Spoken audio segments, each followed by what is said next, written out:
Are you really happy with how things are going in your life? Are you living the way you truly want to, or do you feel like something needs to change? If these questions make you think, then you've found just the thing to help you out. You've come across a special guide that's all about helping you make your life better.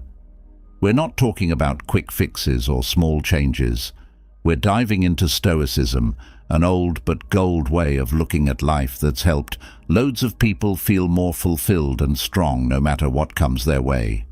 Stoicism teaches us to see what's really important, to know the difference between what we can change and what we can't, and to live with purpose and smarts. This guide is your chance to use these timeless ideas to build the life you've been dreaming of, a life full of meaning, clear-headedness, and happiness. You're about to start a really cool journey. We'll show you how Stoicism can help you figure out what you really want, get past the tough stuff with a calm heart, and make choices that are true to who you are. This journey is all about taking charge where you can and moving through life's ups and downs with ease and confidence. Get ready to be inspired, to face some challenges, and to see things change for the better. A Stoic Guide to Create. The life you want to live isn't just about making your life better.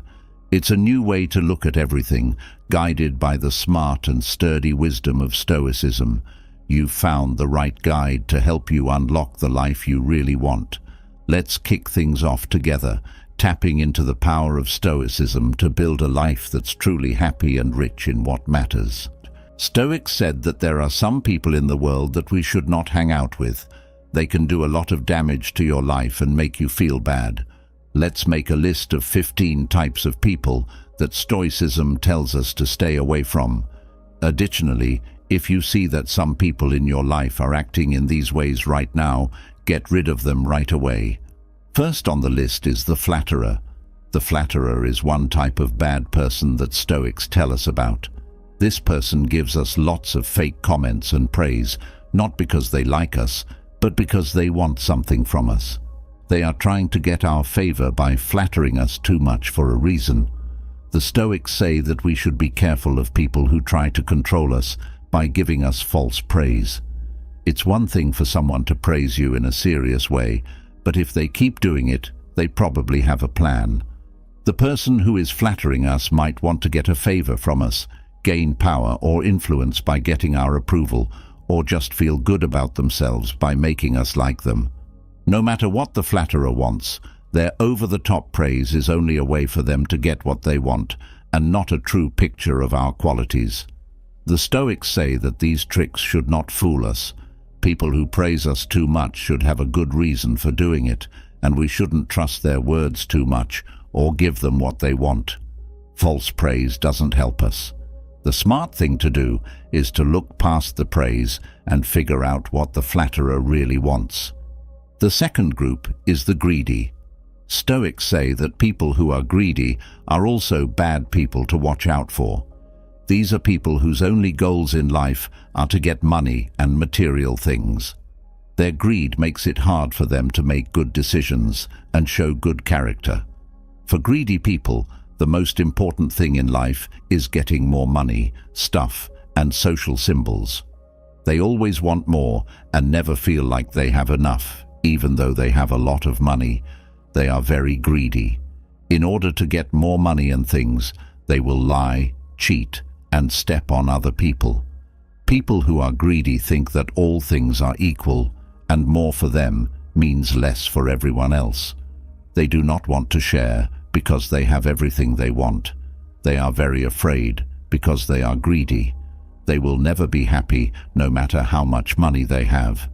The Stoics know that greed comes from thinking that things are limited. People who are greedy are never happy because they always feel like they need something. This makes them lose their dignity and peace of mind. The Stoics say that we shouldn't let greed take over our lives. Being happy with what you have and focused on things that really matter, like character, knowledge, and peace, gives you a lot of freedom. People who are greedy put things like money and belongings ahead of virtue and peace of mind. Their judgment is clouded by their constant wants. The Stoics say that we shouldn't be greedy or envious of rich people. It's not better to have more. Happiness comes from inside, not from getting things from other people. The third group is the jealous. The Stoics say that people who are jealous are also bad people who we should avoid and not be like. These are people who don't like other people's skills, wins, or things. They are always envious of what other people have. People who are jealous think that someone else's success is unfair to them. They think that there isn't enough for everyone and that life is a zero-sum game. They think it doesn't matter as much when someone else gets something. This makes the jealous person angry, insecure, and resentful. Because they feel this way, they try to hurt the people they envy. The jealous person will try to downplay other people's skills, say that their success is just luck or advantage, and spread bad stories about them. They try to bring down people they think are better than them. When someone is jealous, they become mean. Because they don't like it when other people succeed, they try to stop them instead of being inspired by their work. People who are jealous say mean things, give false praise, and privately enjoy it when the person they are jealous of has bad luck. The Stoics say that envy is a kind of moral weakness that comes from not being wise, but they stress that we can choose not to act out of envy. It's smart to feel good about other people and enjoy their achievements instead of being angry at them. Instead of giving in to envy, we should be motivated by other people's accomplishments to develop our own virtue. The fourth type is the angry. Stoics also warn about people who are always angry because they can be dangerous. People in this group often lose their temper, are angry, and want to get even. Their anger gets the best of them and clouds their judgment. Small things, real or imagined, can easily make the angry person lose their cool. They quickly get angry and see everything other people do and say in the worst possible light. They hold grudges for a long time and won't forget or let go. Stoics thought that anger came from wanting something but not being able to get it and feeling useless. The person who is angry thinks that the world is not giving them what they deserve. This makes them angry and makes them want to hurt someone. Anger and violence become their way of taking control. An angry person can't think straight or do something useful when they are angry. There is no way to reason with them because of their anger. Because they are angry, they are likely to say and do mean things that will make things worse instead of better. The Stoics say that we shouldn't be like angry people. Even if we don't want to be angry, we can choose what to do with it. When we feel angry, it's smart to take a moment to think about what's going on. We only hurt our own lives when we get angry. It's better to act with self-control and common sense than with small complaints and anger. Anyone who can make you angry becomes your master, said Epictetus. The fifth person is the complainer. The Stoics say that another annoying personality trait we should avoid is being a constant complainer. People who complain are always negative and criticize and moan about their situations. They bring darkness instead of light. They are unhappy with almost everything, like the weather, the government, their job, and their relationships. A lot of people see small flaws as big problems. The complainer always thinks that things are not good enough. The complainer doesn't do anything useful. They just whine. They act like victims when they could do something to make things better. And the complainer wants other people to feel sorry for them and often spreads their complaints widely to get attention. This makes them and those around them feel bad, which brings down everyone. People who complain don't understand that letting out their feelings only makes them more unhappy. It turns into a bad way of thinking. Epictetus said, "If you want to get better, be happy to look clueless or stupid about unimportant things." The Stoics teach us not to be like people who complain. We may be having problems, but when we complain too much, we make things worse for ourselves. Focusing on making the most of the things we can control and doing positive things is much smarter than dwelling on the bad things. Although difficulties are unavoidable, we can choose to deal with them wisely and with resilience, or we can whine and complain endlessly. The sixth thing is the self-pitying. The self-pitying person is another annoying personality trait that Stoics warn us not to copy. These people spend all their time and energy being miserable and always acting like they are victims. The person who is self-pitying doesn't take responsibility for their situation. If something goes wrong, they put it on someone else, fate, the world, or something else. They feel like, poor, poor me, I deserve better than this unfair world. This makes them feel helpless and angry. Self-pitying people expect others to comfort them and make things better. They told sad stories to get people to feel sorry for them and reassure them that they were not at fault. The self-pitying person is stuck in this act of why, though. In order to avoid responsibility and the need to make things better, they act like a victim.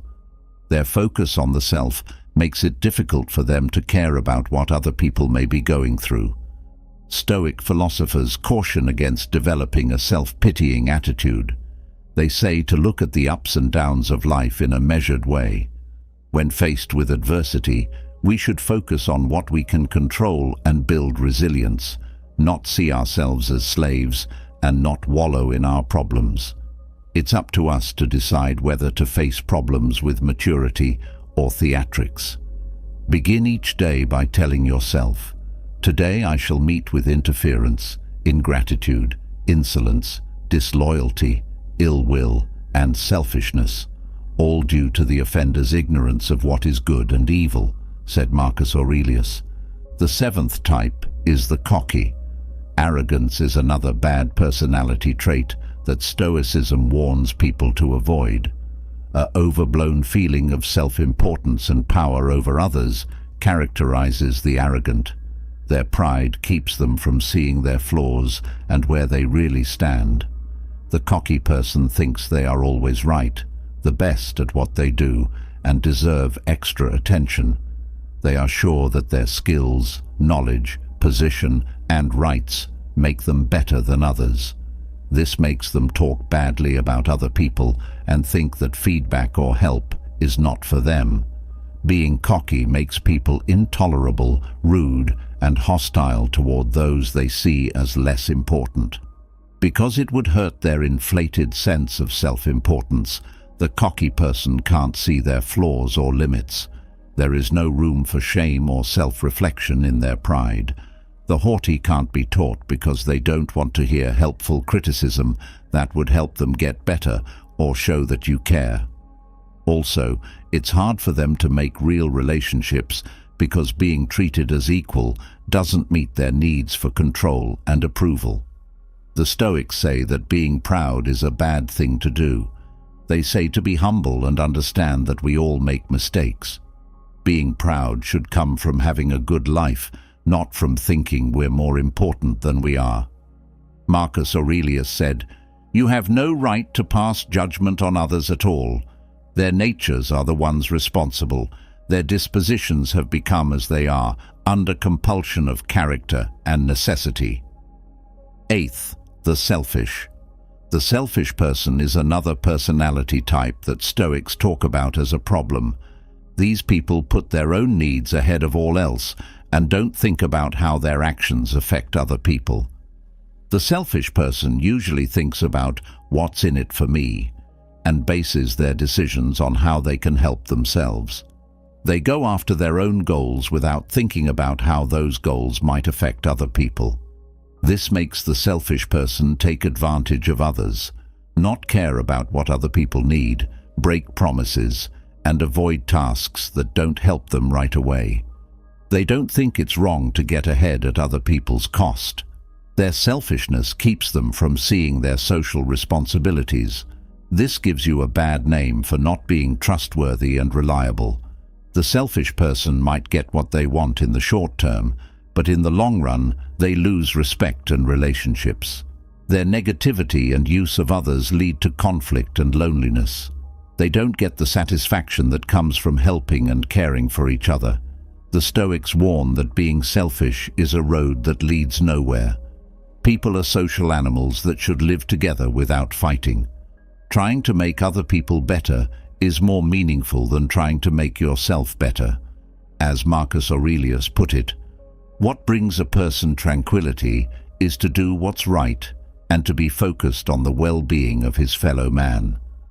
The ninth type is the stubborn. Stoic philosophy also talks about the stubborn person as a personality type that can cause problems. These people are very set in their ways and won't listen to reason or make deals. They are hard to deal with because they are not flexible. The stubborn person will not give up until they get what they want. They either can't or won't think about other points of view, suggestions, or options. They won't change their minds, even if there is clear evidence to the contrary. This makes people not want to change or grow. The stubborn person would rather keep doing stupid things than change their minds and admit they were wrong. To take a more considered approach, they would have to stop sticking to their beliefs and open their thoughts. People who are stubborn also can't meet the needs of others in relationships and work groups because they are so set in their ways. It turns into a power battle instead of an equal exchange. It's either their way or the highway.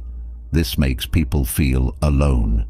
Stoicism shows how foolish it is to be set in your ways.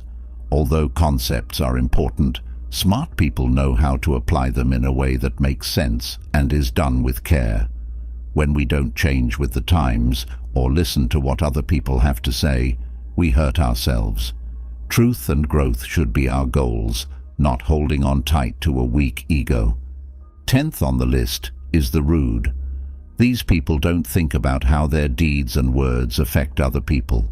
The ignorant person doesn't read social cues or see things from other people's points of view. They don't care about what might hurt, anger, or annoy someone. They rush ahead with their plans without thinking about what might happen.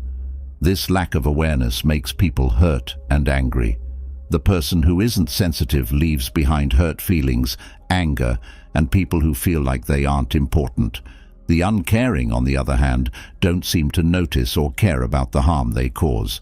They do not think about how to behave more carefully and with more grace.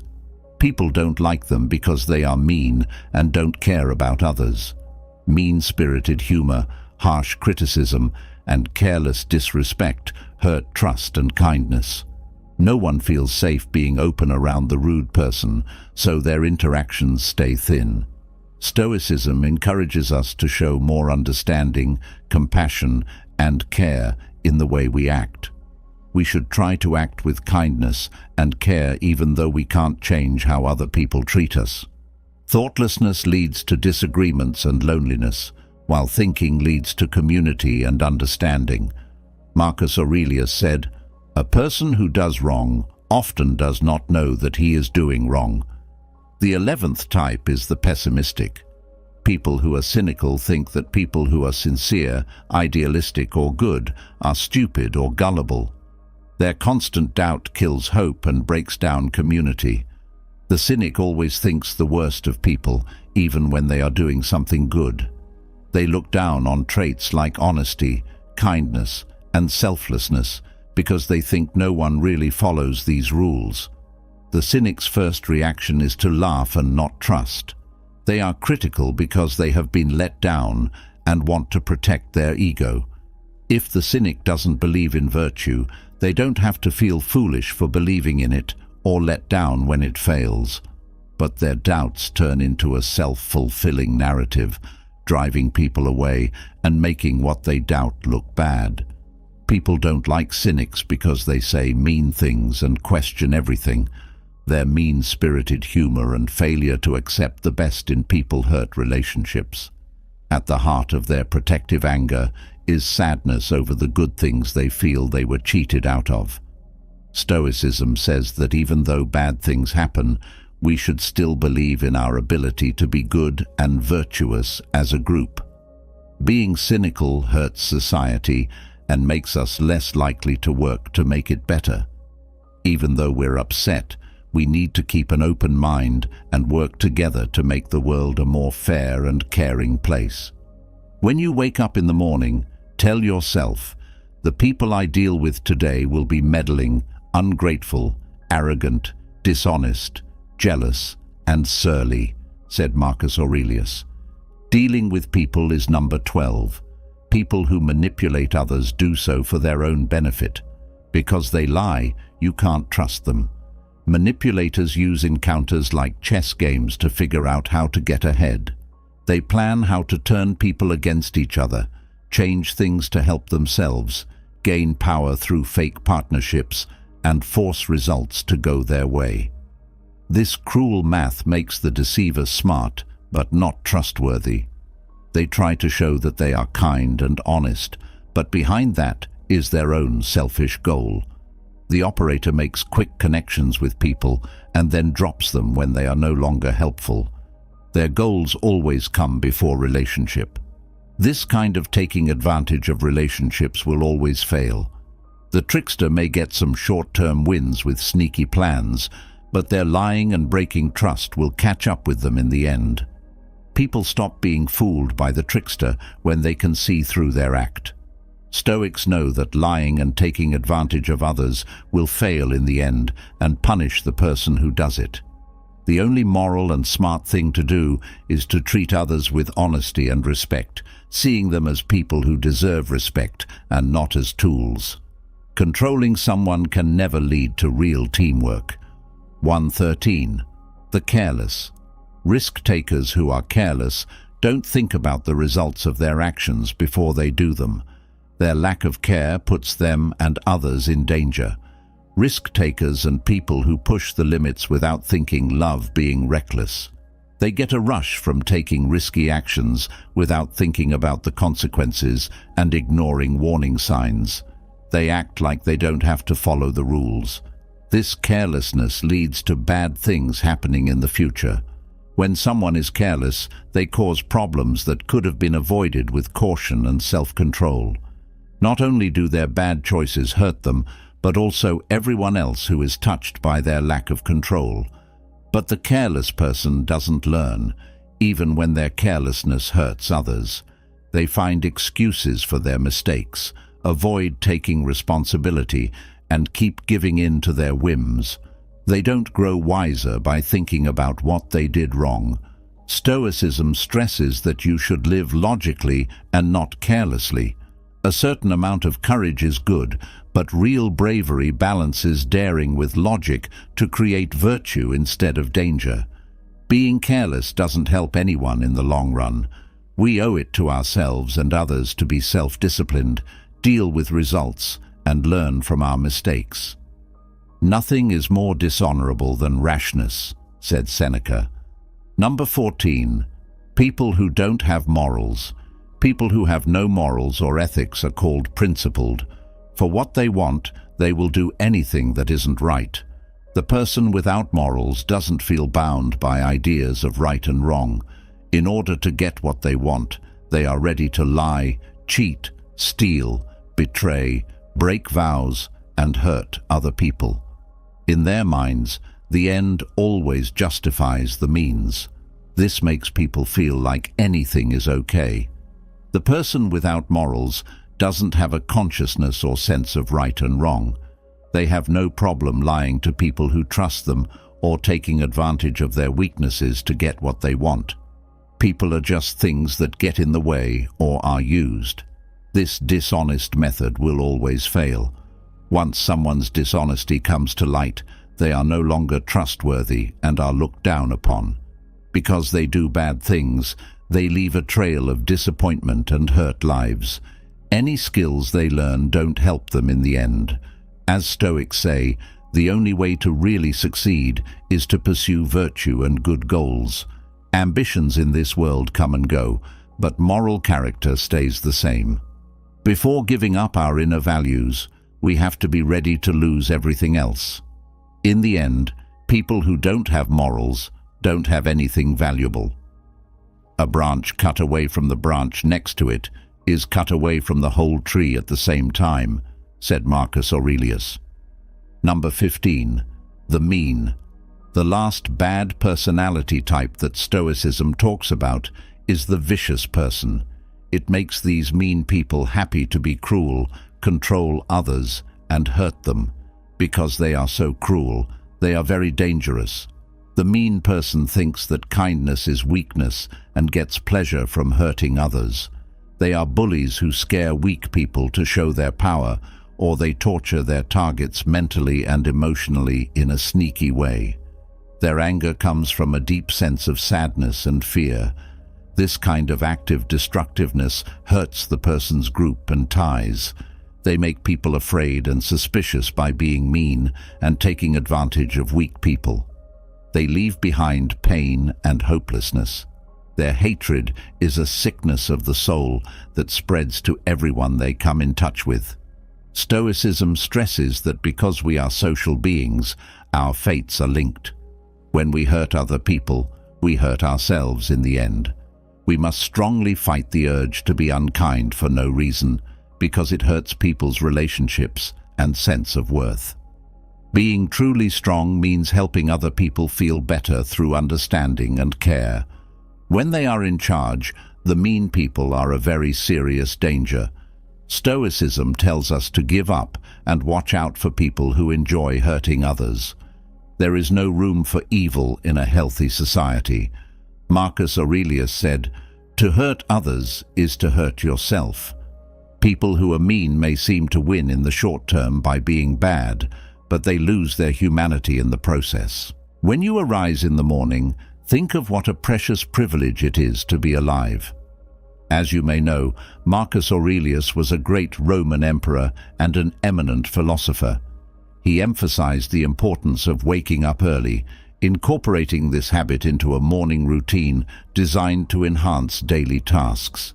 It's crucial to say that sleep is an energy-restoring experience, not a waste of time or a period of laziness.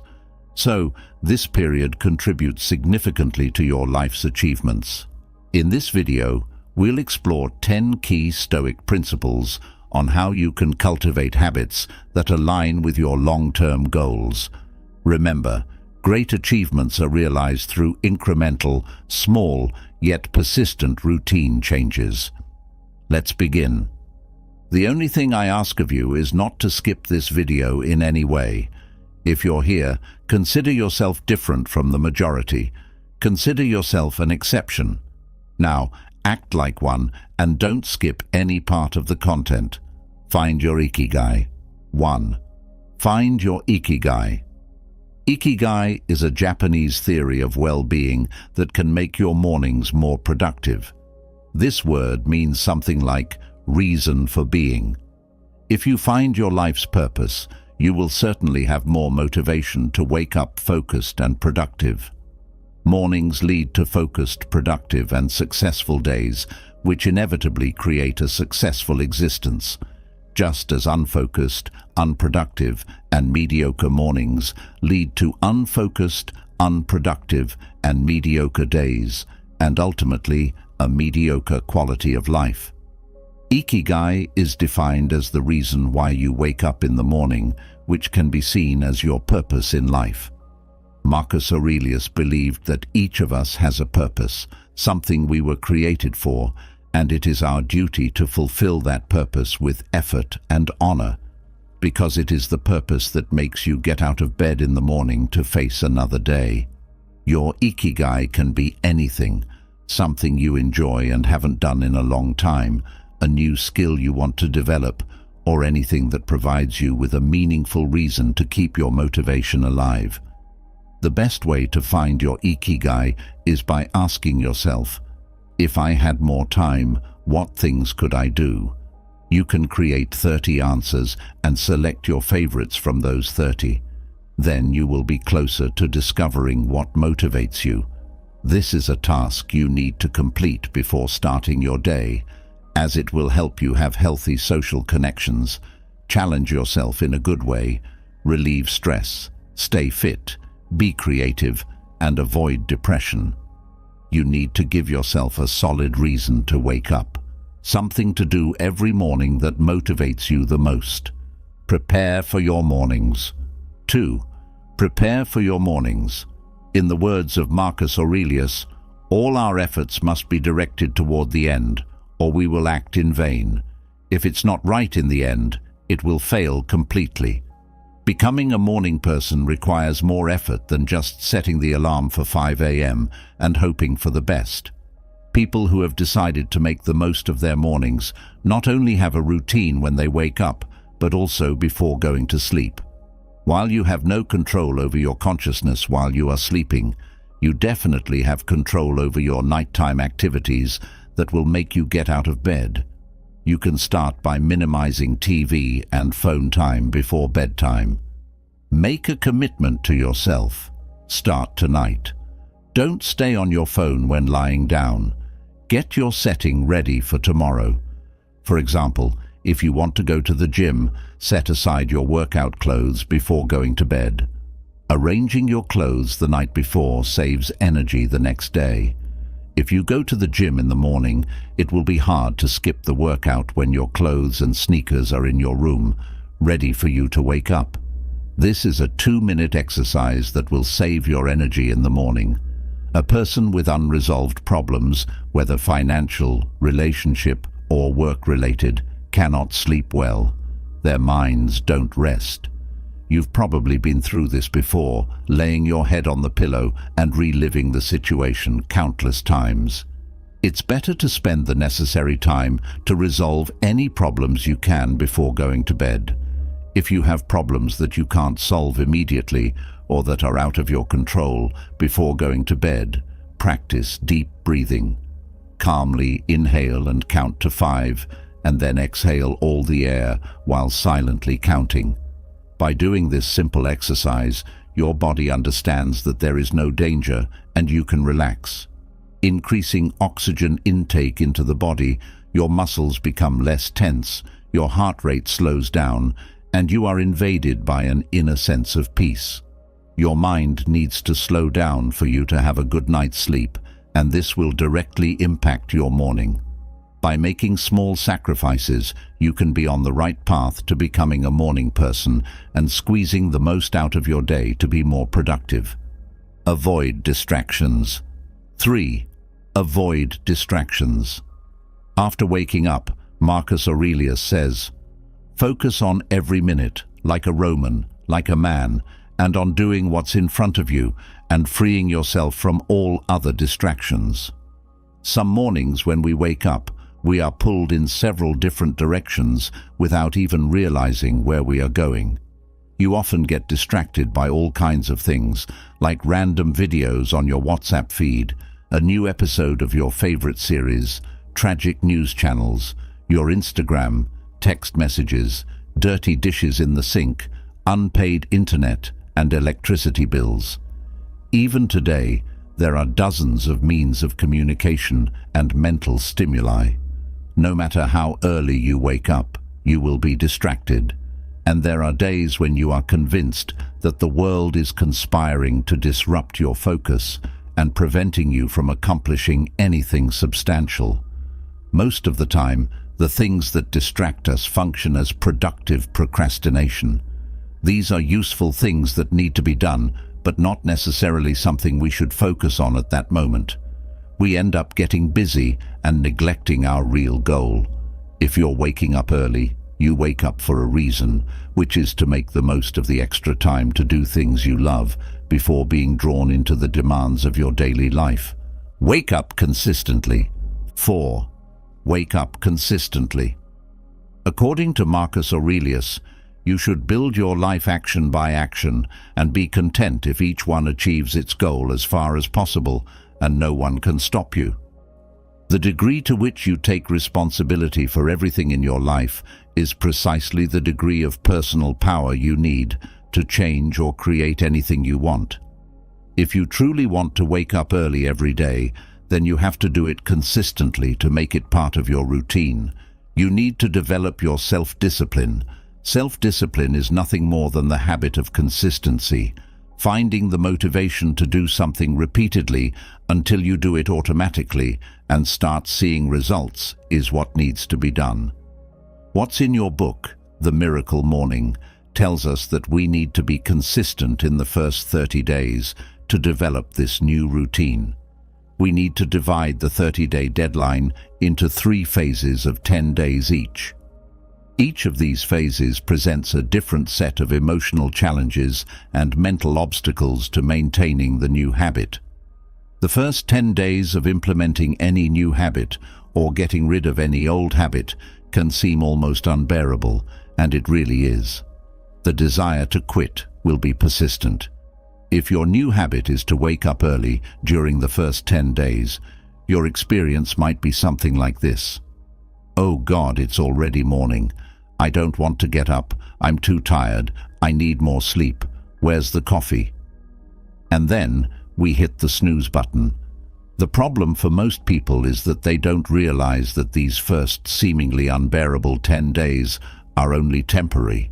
After getting through the first 10 days, the hardest 10 days, you move on to the second phase of 10 days, which is considerably easier. Although days 11 to 20 are not unbearable, they are still uncomfortable and will require discipline and commitment on your part. But by this time, you will already be getting used to waking up early. You will have developed some confidence and made positive associations with the benefits of your habit. So, stay committed. Phase 3 is also where real transformation occurs. You go from having an identity that says, "I'm not a morning person," to "I am a morning person." Instead of dreading the alarm clock in the morning, now when the alarm goes off, you're excited to wake up and get going. Because you've been doing it for over 20 consecutive days, you're starting to see and feel the benefits. Realize that the whole process happens so that you incorporate being a morning person into your identity. And once you achieve that and identify with it, it becomes easier to act that way. Fine, take it easy. As we learn from the words of Marcus Aurelius, pay attention to the situation at hand and ask yourself, why is this so unbearable? Why can't I bear this?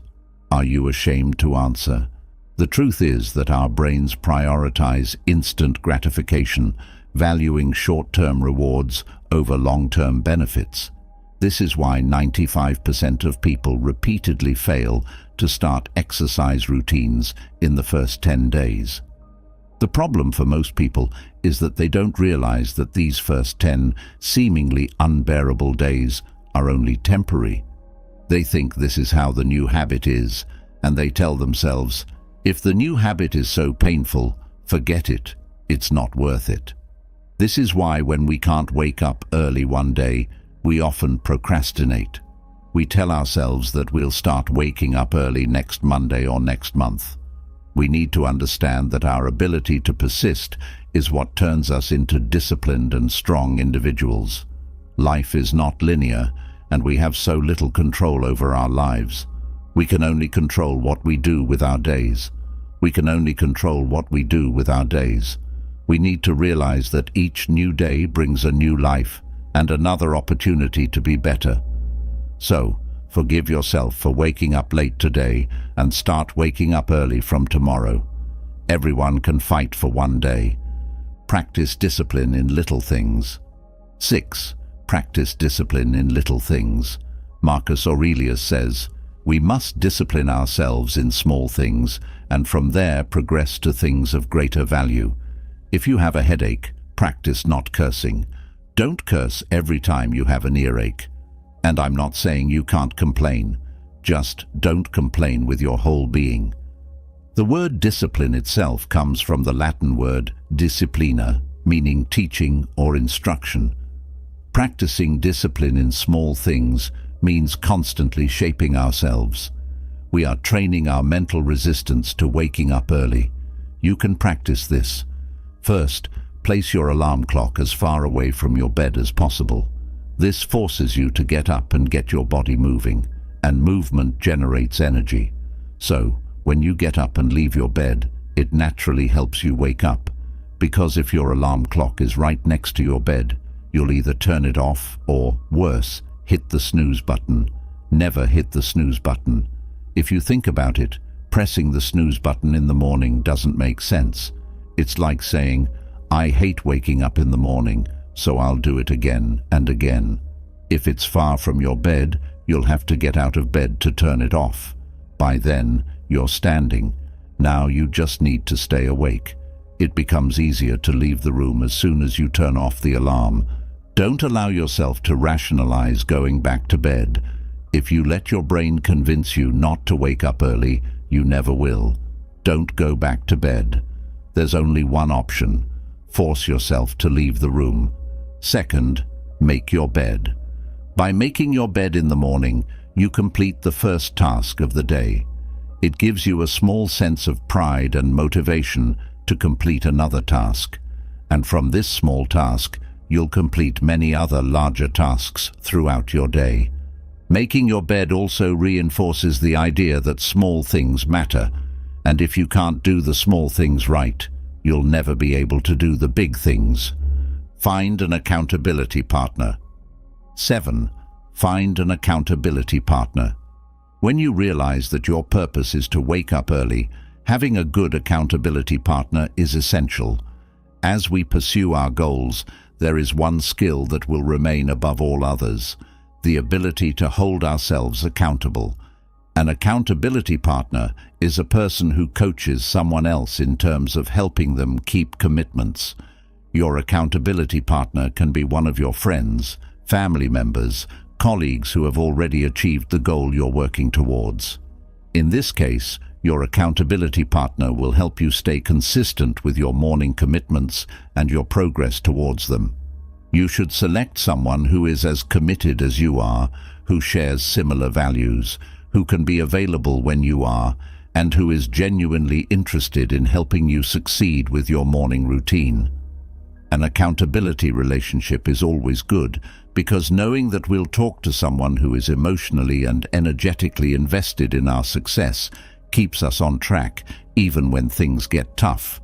Remember death. 8. Remember death. Marcus Aurelius tells us, since it is possible that you might depart from life this very moment, regulate every act and thought accordingly. The Stoics made it a routine to keep the perspective of death in mind. You can also practice this every morning. There's a phrase in Stoic philosophy called memento mori, which means remember that you will die. The only perennial truth, whether rich or poor, successful or not, religious, philosophical, it doesn't matter, you will die. The point of this reminder is not to be morbid or promote fear, but to inspire, motivate, and clarify. This morning routine will help you keep perspective on the things that truly matter, which are your internal principles. Your home, your money, your fame, it's temporary and can be taken away from you at any moment. The only thing that can never be taken away from you is your character. It's only our character that defines us and guides us through life. A person can rise or fall solely due to the virtues or flaws of their character, and often that's what leaves a legacy. So, the idea of remembering your death will anchor you. Just like Steve Jobs, every morning look at yourself in the mirror and ask, if today were the last day of my life, would I want to do what I'm about to do today? And if you go too many days without saying yes to this question, then you know you need to change something very quickly. When you wake up in the morning, think about how lucky you are to be living. Marcus Aurelius was a great Roman emperor and a famous thinker, as you may know. He said that getting up early was very important, and that this habit should be part of a morning routine that would help with daily chores. It is important to stress that sleep is not a waste of time or a time to be lazy, but a time to recharge. So, this time period makes a big difference in your life's accomplishments. Now I'm going to talk about 10 important Stoic ideas that will help you form habits that will help you reach your long-term goals. Remember that big goals are reached by making small, consistent changes to your daily practice. Let's start. Please do not skip this movie in any way. If you're here, think of yourself as different from most people. Think of yourself as an exception. Look for your ikigai. You need to find your ikigai.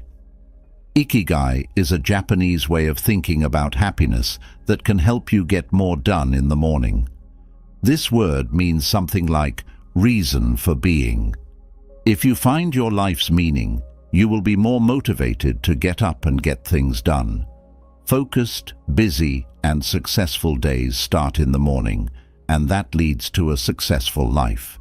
Like how unfocused, unproductive, and average mornings lead to unfocused, unproductive, and average days, which in turn lead to an average quality of life.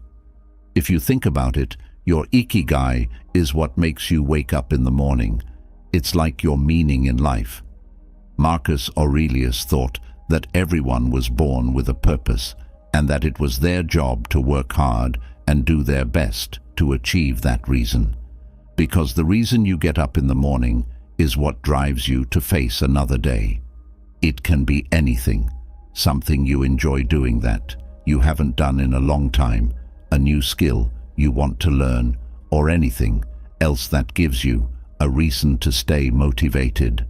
Asking yourself, if I had more time, what things could I do, is the best way to find your ikigai. You can come up with 30 answers and then pick the best ones. Then you'll be closer to figuring out what drives you. Doing this before you start your day will help you make good friends, push yourself in a healthy way, deal with stress, stay fit, be creative, and skip sadness. You need to give yourself a strong reason to get up every morning. Pick something that will really drive you. Get ready for the morning. 2. Get ready for the morning. Marcus Aurelius said, "All our efforts must be directed toward the end, or we will act in vain. If it's not right in the end, it will fail completely." Setting an alarm for 5 a.m. isn't enough to become a morning person. Putting faith in the best.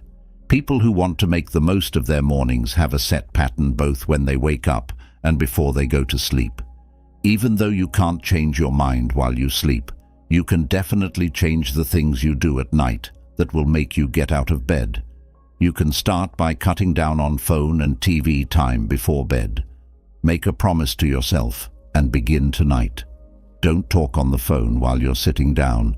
Get ready for tomorrow by setting up. Say you want to go to the gym, put your workout clothes away before you go to bed. Putting your clothes away the night before saves time in the morning. To avoid going to the gym in the morning, make sure your clothes and sneakers are in your room, ready for you when you wake up. This 2-minute workout will help you feel better in the morning. People who have unsolved issues at work, in relationships, with money, or with other people, can't sleep well because their thoughts don't rest. You've probably been through this before. Lay your head down and think about it over and over again. Spend as much time as you need to solve any issues you can before going to sleep. Before you go to sleep, do some deep breathing if you have problems that you can't fix right away or that you can't change. Take a calm breath in and count to 5.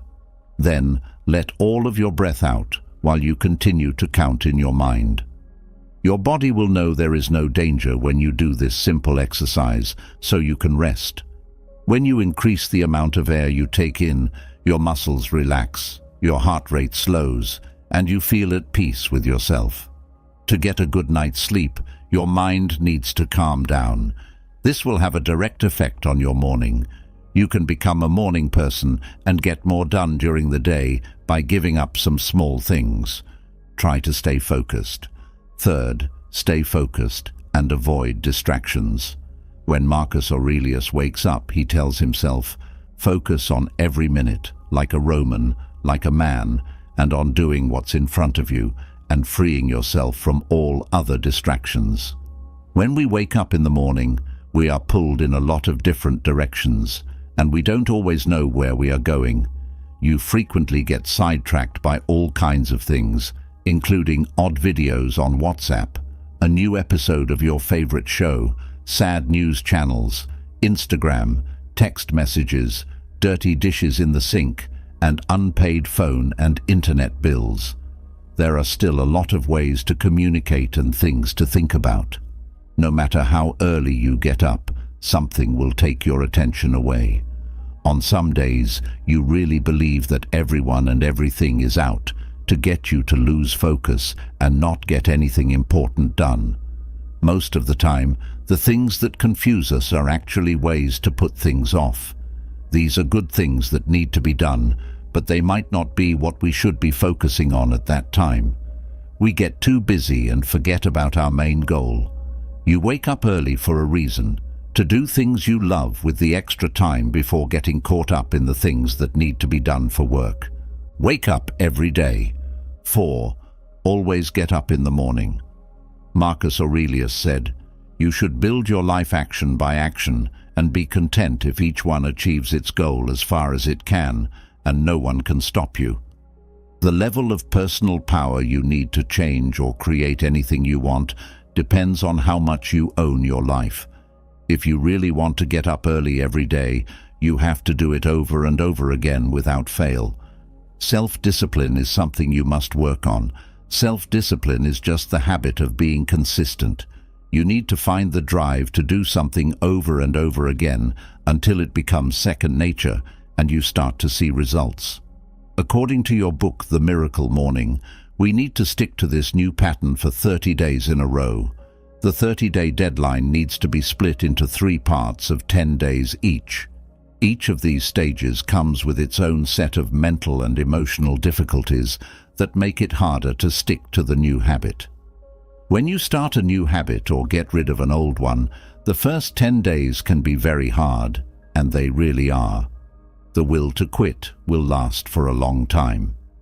During the first 10 days of making getting up early a habit, you might think things like, "Oh my God, it's already morning. I don't want to get up. I'm too tired. I need more sleep. Where's the coffee?" And then hit the snooze button. The trouble is that most people don't know that these first 10 days, which may seem awful, are only temporary. Once you get through the first 10 days, which are the hardest, you move on to the second 10 days, which are much easier. It's not terrible from days 11 to 20, but they are still uncomfortable and will require you to be disciplined and committed. At this point, though, you should be used to getting up early. You'll have gained some confidence and linked the good things that happen when you do your habit with good feelings. Keep your promise. The real change happens in phase 3 as well. You switch from thinking, "I'm not a morning person," to thinking, "I am a morning person." Now when the alarm goes off in the morning, you're excited to get up and start your day. You're starting to see and feel the effects now that you've been doing it for more than 20 days in a row. You should understand that the whole process is meant to help you become a morning person. And once you get there and connect with it, it's easier to act in that way. Okay, chill out. As Marcus Aurelius said, look at what's happening and ask yourself, why is this so unbearable? Why can't I bear this? Are you embarrassed to answer? The truth is that our brains value short-term gains over long-term benefits because they give us quick satisfaction. This is the main reason why 95% of people fail to start an exercise plan in the first 10 days. The trouble is that most people don't know that these first 10 days, which may seem awful, are only temporary. They tell themselves, if the new habit is so painful, forget it. It's not worth it. This is why we often put things off when we can't get up early. Next Monday or next month, we tell ourselves, we'll start getting up early. The thing that makes us strong and focused is our ability to keep going even when things get hard. We don't have much power over our lives, and they don't go in a straight line. The only thing we can change is what we do each day. The only thing we can change is what we do each day. We need to understand that every day is a fresh start and a chance to do better. Okay, so let yourself off the hook for getting up late today. From tomorrow on, get up early. One day is enough to fight. Be disciplined in little things. 6th, Be disciplined in the little things. Marcus Aurelius said, "We must discipline ourselves in small things and then move on to things of greater value." If your ears hurt, don't swear all the time. Don't get me wrong, you can still complain. Do not hold a grudge against anyone. The word discipline itself comes from the Latin word disciplina, which means to teach or lead. Being disciplined in small things means that we are always changing. We are training our minds to not want to get up early. You can work on this. First, move your alarm clock as far away from your bed as you can. You have to get up and move around because of this, and moving gives you energy. That's why getting out of bed helps you wake up, because you'll either forget to set your alarm or, even worse, hit the snooze button if it's right next to your bed. Do not press the sleep button. It doesn't make sense to hit the snooze button in the morning in this case. Saying that means you'll keep getting up in the morning even though you hate it. If it's far from your bed, you'll have to get up to turn it off. At that point, you are standing. Just stay awake now. As soon as the alarm goes off, it's easier to leave the room. You shouldn't let yourself think about why you should go back to bed. You will never get up early if you let your mind tell you not to. Do not go back to bed. You can only leave the room if you force yourself to. Second, clean up your room. Making your bed in the morning is the first thing you need to do. It makes you feel a little proud and drives you to finish another job. You'll go on to do many other bigger jobs during the day after this small one. It also helps to remember that little things do matter by making your bed. You'll never be able to do the big things if you can't do the little things right. Find someone to hold you accountable. 7. Get a partner who will hold you accountable. If you want to stick to your goal of getting up early, you need a good accountability partner. One skill that will always be more important than any other is the ability to hold ourselves responsible. When someone helps someone else keep their promises, that person is called an accountability partner. Someone you can count on as an accountability partner could be a friend, family member, or co-worker who has already reached your goal. In this case, your accountability partner will help you keep your morning promises and track your progress toward them. You should choose someone who is just as dedicated as you are, who shares your values, who is flexible, and who really wants to help you succeed with your morning routine. A bond of responsibility is always helpful because it keeps us on track, even when things get tough, because we know we can talk to someone who cares about our success. Think about death. 8th, think about death. Marcus Aurelius said, "Since you might die right now, control every action and thought accordingly." The Stoics always thought about death. This is something you can do every morning. Stoic philosophy has a word called memento mori, which means remember that you will die. This is the only truth that never changes. You will die, whether you are rich or poor, successful or not, religious or philosophical. This is not a sad or scary warning. It's meant to excite, encourage, and make things clear. Having this process in the morning will help you keep your internal beliefs in mind, which are the things that really count. No matter how much money, fame, or a home you have, it can all be taken away at any time. Being yourself is the only thing that can never be taken away. Character is the only thing that makes us who we are and guides us through life. Character flaws or accomplishments are the only thing that can make or break a person, and that's often what stands out. So the thought of remembering your death will hold you down. Look at yourself in the mirror every morning and ask, if today were my last day, would I want to do what I'm about to do? This is what Steve Jobs did. And if you don't answer this question for too many days, you know you need to make a change right away. Do not miss the chance to truly live your life. When you're stuck in something you hate, the thing you should fear most is not death, but never having started to live. We are told by Marcus Aurelius, 9. Practice negative visualization every morning. Say to yourself in the morning, "The people I deal with today will be narcissistic, ungrateful, cocky, dishonest, jealous, and rude. They are like this because they can't tell good from evil." Stoics don't imagine a perfect society. They see things as they are. When you use negative vision, you need to be much more honest with yourself and keep your goals in check. What might go wrong? How would you handle something like this? Can you get past them or make plans for them? You are better prepared to handle disasters if they happen, if you plan for the worst. For instance, you're going to work and your boss is being mean to you. But because you thought about this in the morning, you're always ready for your boss to refuse to work with you.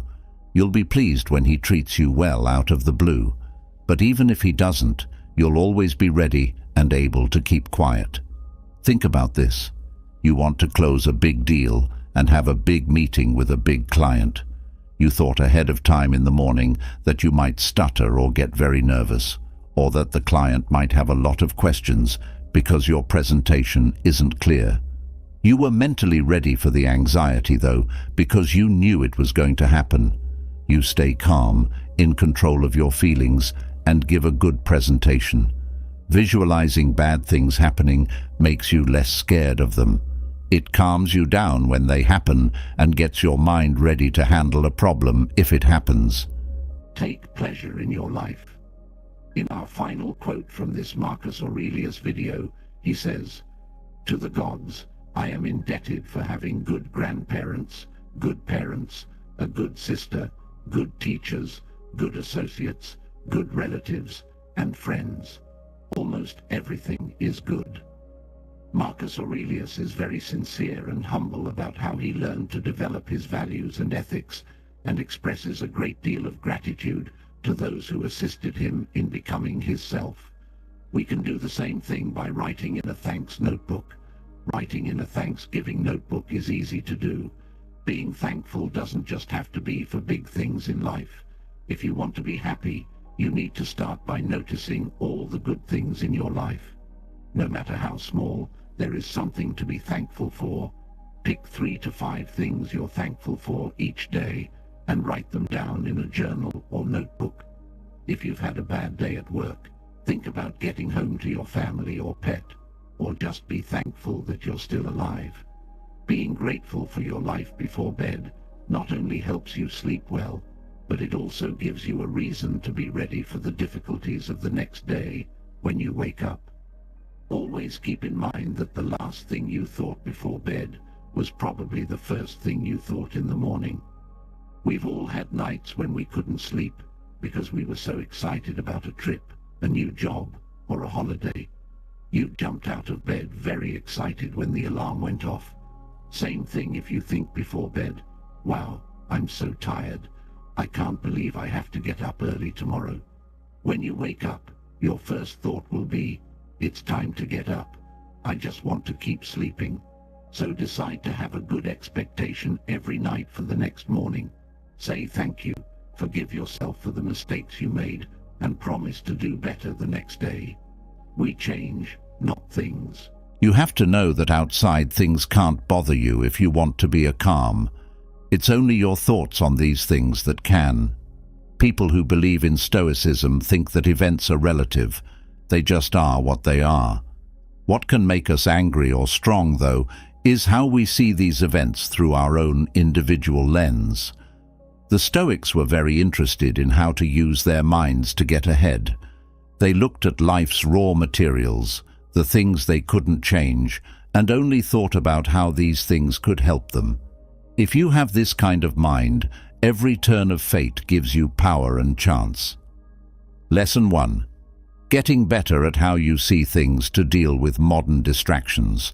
The constant noise of social media, the constant flow of information, and the constant draw of entertainment have made our world a noisy place. Marcus Aurelius's Stoic philosophy offers a place of peace and clarity.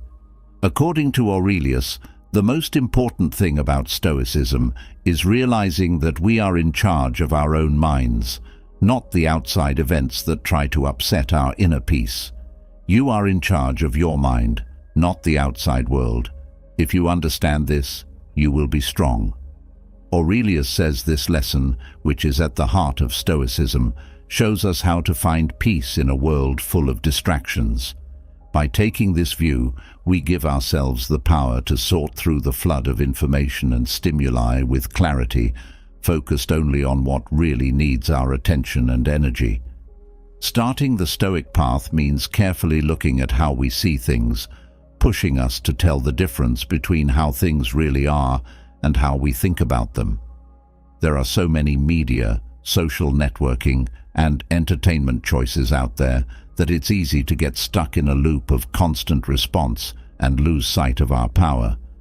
But when we use Aurelius's advice, we learn to stop, think, and ask ourselves, is this something I can control?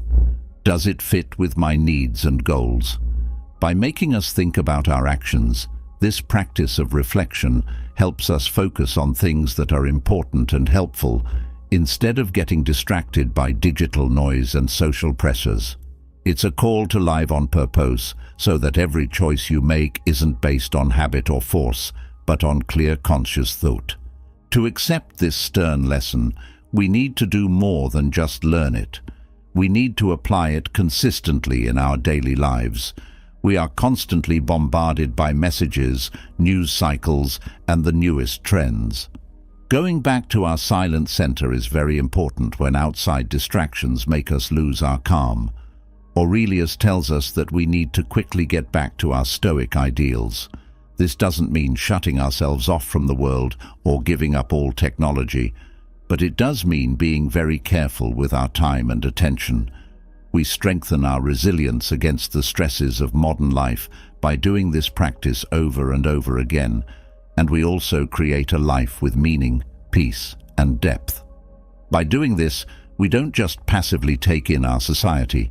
Instead, we live like Stoics who, in the middle of chaos, find strength, focus, and peace in their own minds. Lesson 2.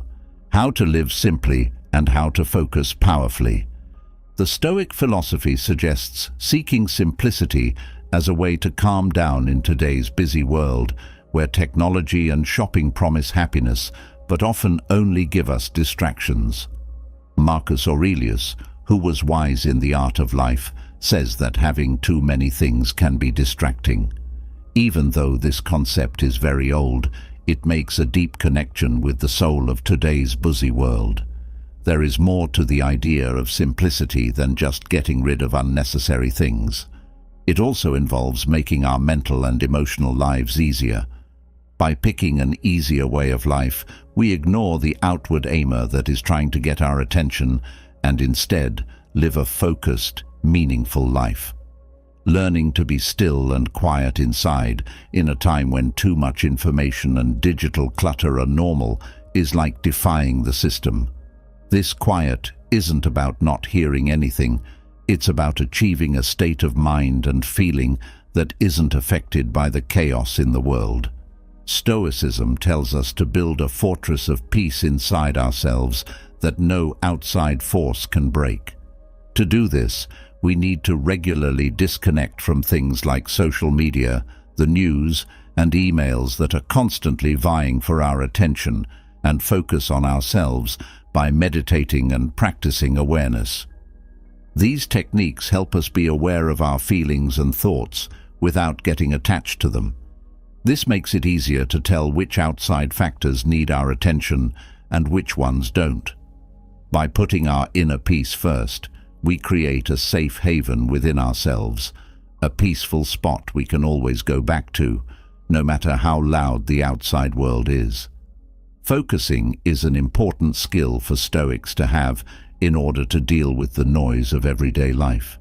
Stoicism tells us to focus on the job at hand as if it were the last thing we were doing in our lives, even though our culture values being busy all the time and doing many things at once.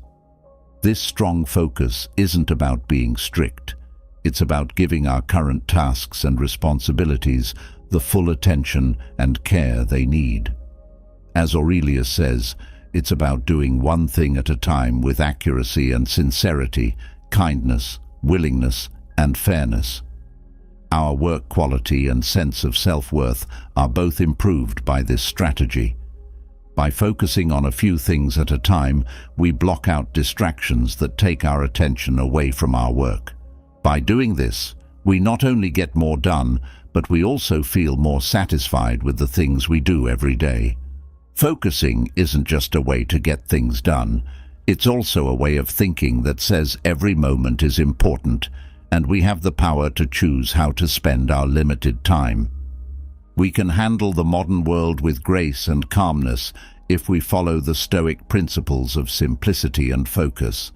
Focusing and finding inner peace help us tune out the noise around us and choose a life with meaning, purpose, and peace.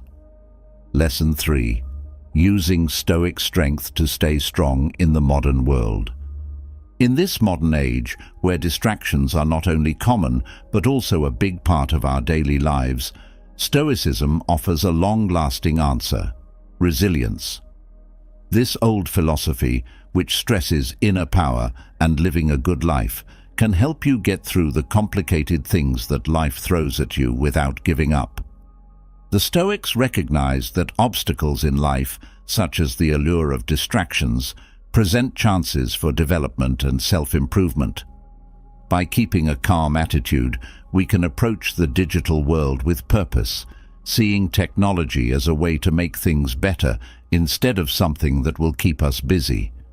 This lesson goes into detail about how we can use Stoic ideas to build resilience against the noise of modern distractions. It focuses on the practice of thought and self-control, learning to control yourself. Self-control in the modern world means being able to say no to digital messages, social media scrolls, and the steady stream of information that wants to take your attention away. Stoic self-control isn't about saying no to joy. It's about noticing and putting long-term happiness and satisfaction ahead of short-term urges. You have power over your mind, not outside events. Realize this, and you will find strength, says Marcus Aurelius. By following this concept, we learn to stop and think about how we react to possible distractions. We ask ourselves if interacting with them is good for us and fits with our values. This break is very important because it gives us time to think about what we want to do instead of just responding. We can learn self-control by limiting how much we use technology, setting times to check our emails or social media, and going on digital detoxes. These habits give us back control over our time and attention, which lets us live in the present more fully and pay attention to what's important: the act of thinking about things. One important part of Stoic practice is reflection, which means looking at our thoughts, actions, and the reasons behind them on a regular basis. Modern distractions are hard to avoid, but thought can help us understand how easily we can be swayed by digital noise and strengthen our resolve to live a calm life. We can find patterns of behavior that pull us away from our core values and toward distractions by thinking about the things we do every day. Through self-examination, we can change our paths and make more conscious choices about how we use technology and spend our time.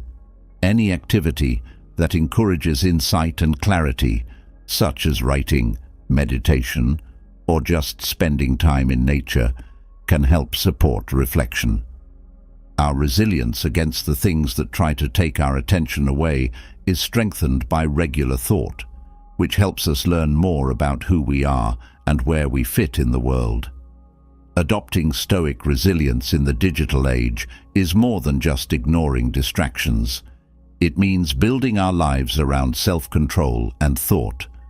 Not only do these habits make outside noise less powerful, but they also make us more capable of happiness, virtue, and peace. By doing this, we respect the Stoic promise to live an important and sacred life, no matter what time we live in. Lesson 4. Developing a Stoic mindfulness in the middle of digital chaos. In the digital world we live in now, where distractions not only try to get our attention, but often easily take it, the calm practice of mindfulness stands out as a source of focus and direction. Stoic mindfulness means being deeply aware of the present moment and being able to tell the difference between what is important and what is not. This old psychological view is a strong contrast to the way we usually deal with technology, where our attention is split up and our involvement is almost non-existent. By practicing Stoic awareness, we give ourselves the tools to handle the constant flow of emotions and information with calm and purpose. In this lesson, we'll look at how Stoic mindfulness can help you keep your mind calm and focused in the middle of all the digital chaos. How to be aware of the present moment. Stoic attention starts with becoming more aware of the present moment.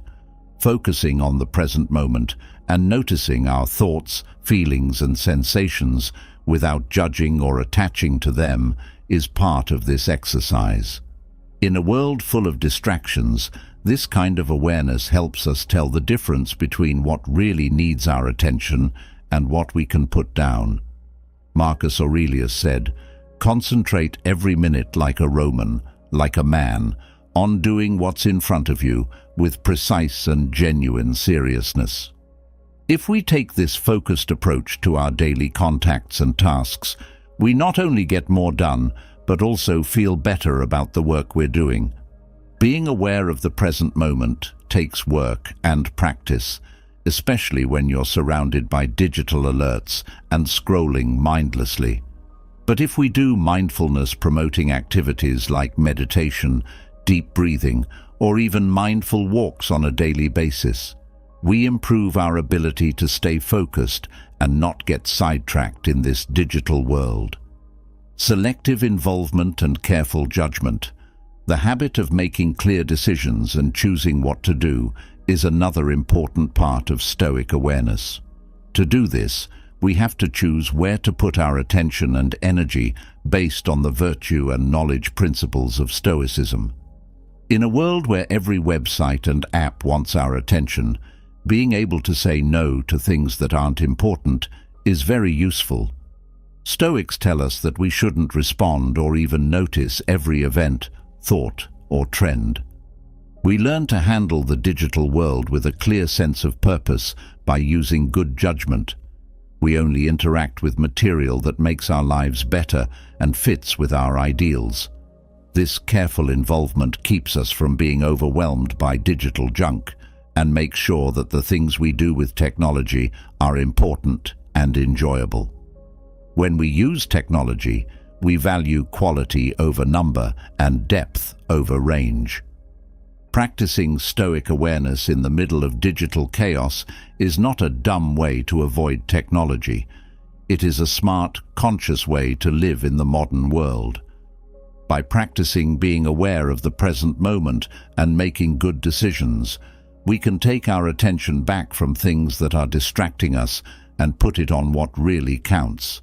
By doing this, we live up to the Stoic ideal of a life full of meaning, peace, and resilience, even in the crazy world of technology. Setting Stoic limits for a balanced digital life is Lesson 5. In a time when technology can be both helpful and harmful, setting firm limits is important for staying balanced and protecting our mental health. With their focus on virtue, self-control, and reason, the Stoics teach us a lot about how to set limits that keep digital distractions from taking over our time, attention, and mental health. By setting strong limits on ourselves, we can use technology in a way that helps us without getting caught up in its addictive habits. This lesson looks at how to use Stoic advice to make our digital lives more healthy. It focuses on the steps we can take to cut down on distractions and spend more time in the real world, putting real-world encounters first. One of the most important Stoic rules is to value contacts in the real world over those that happen online. The Stoics knew that direct human interaction was important for building relationships and growing as a person. The digital world, on the other hand, often provides a weaker form of connection, with only surface-level exchanges and a fake sense of community. To set this limit, we must choose to spend time and energy on activities that bring us together, activities that we do alone, and talks with others that help us grow as people. Setting times during the day when digital devices are to be put away, spending more time with family and friends in person, or doing sports and activities that don't involve computers are all ways to do this. By doing this, we not only improve our daily lives, but also increase our resilience to the isolated effects of too much digital use. Keeping internet use under control.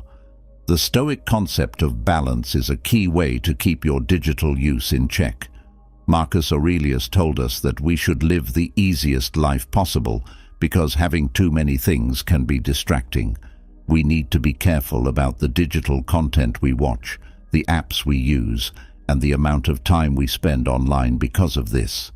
Setting strict boundaries in this case means limiting our digital time, such as by using apps that track our screen time, making tech-free zones in our homes, or committing to regular digital detoxes.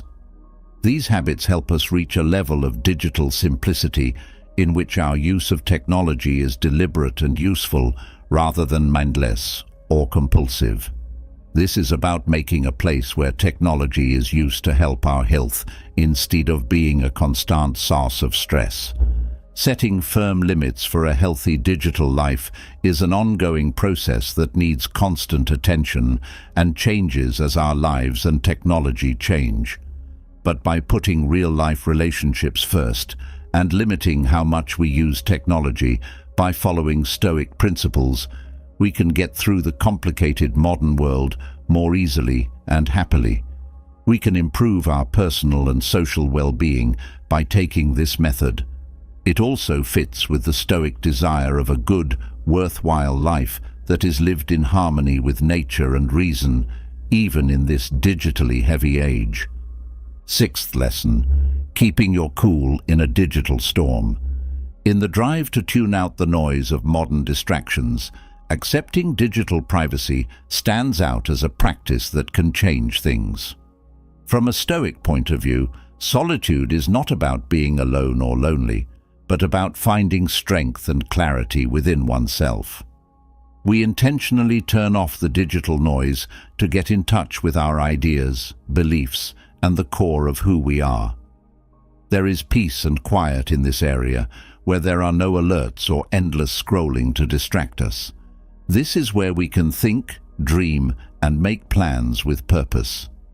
Digital privacy means setting aside time to disconnect from technology so that we can do things that are good for our minds, like reading, writing, meditation, or just being outside.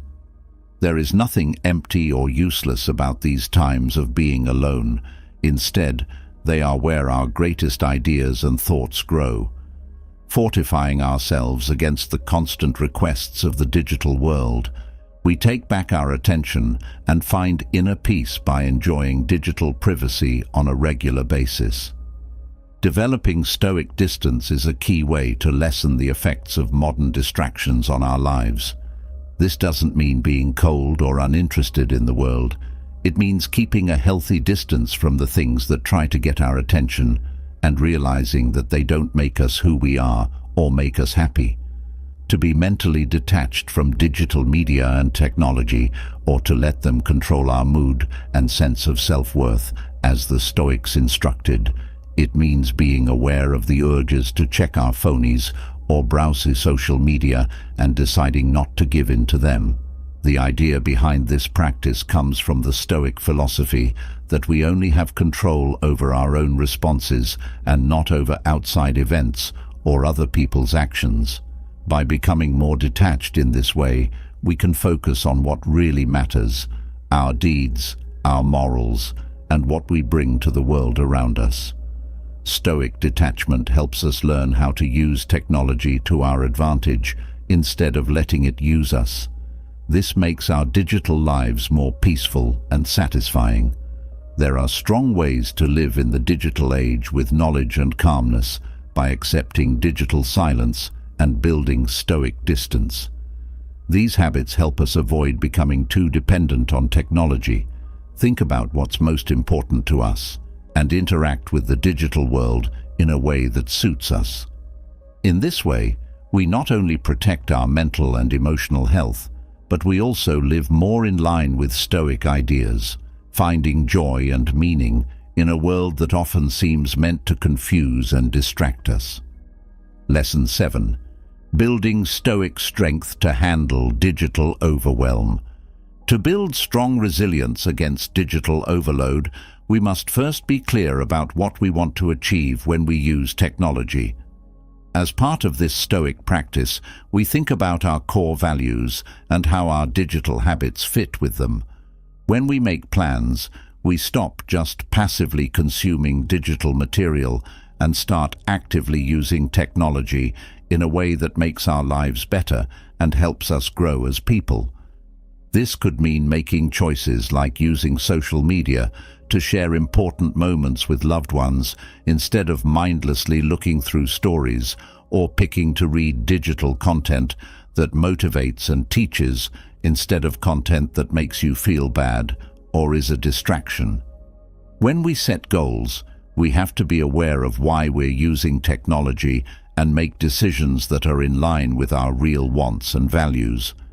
We should ask ourselves, does this digital activity add to my well-being and personal growth, or does it take away from it?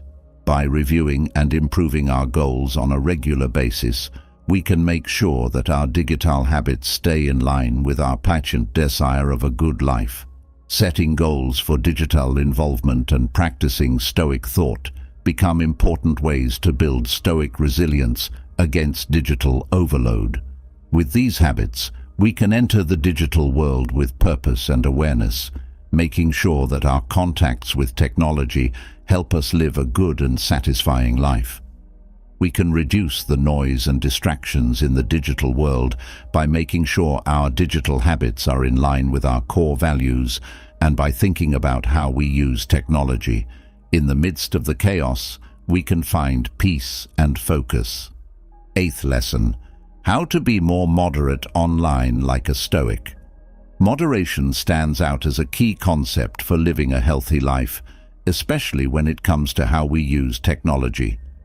Don't think that the quiet way to digital moderation means giving up all technology. Instead, it means finding a balance that fits with our values and life goals.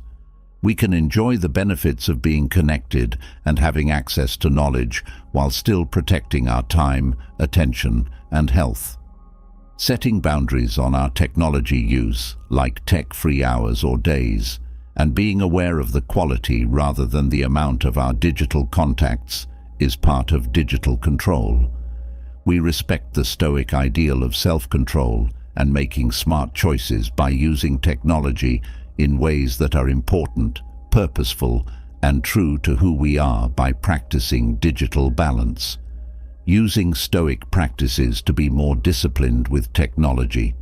To follow the Stoic path to digital balance, we can use a number of practices that help us be more disciplined and aware when we use technology.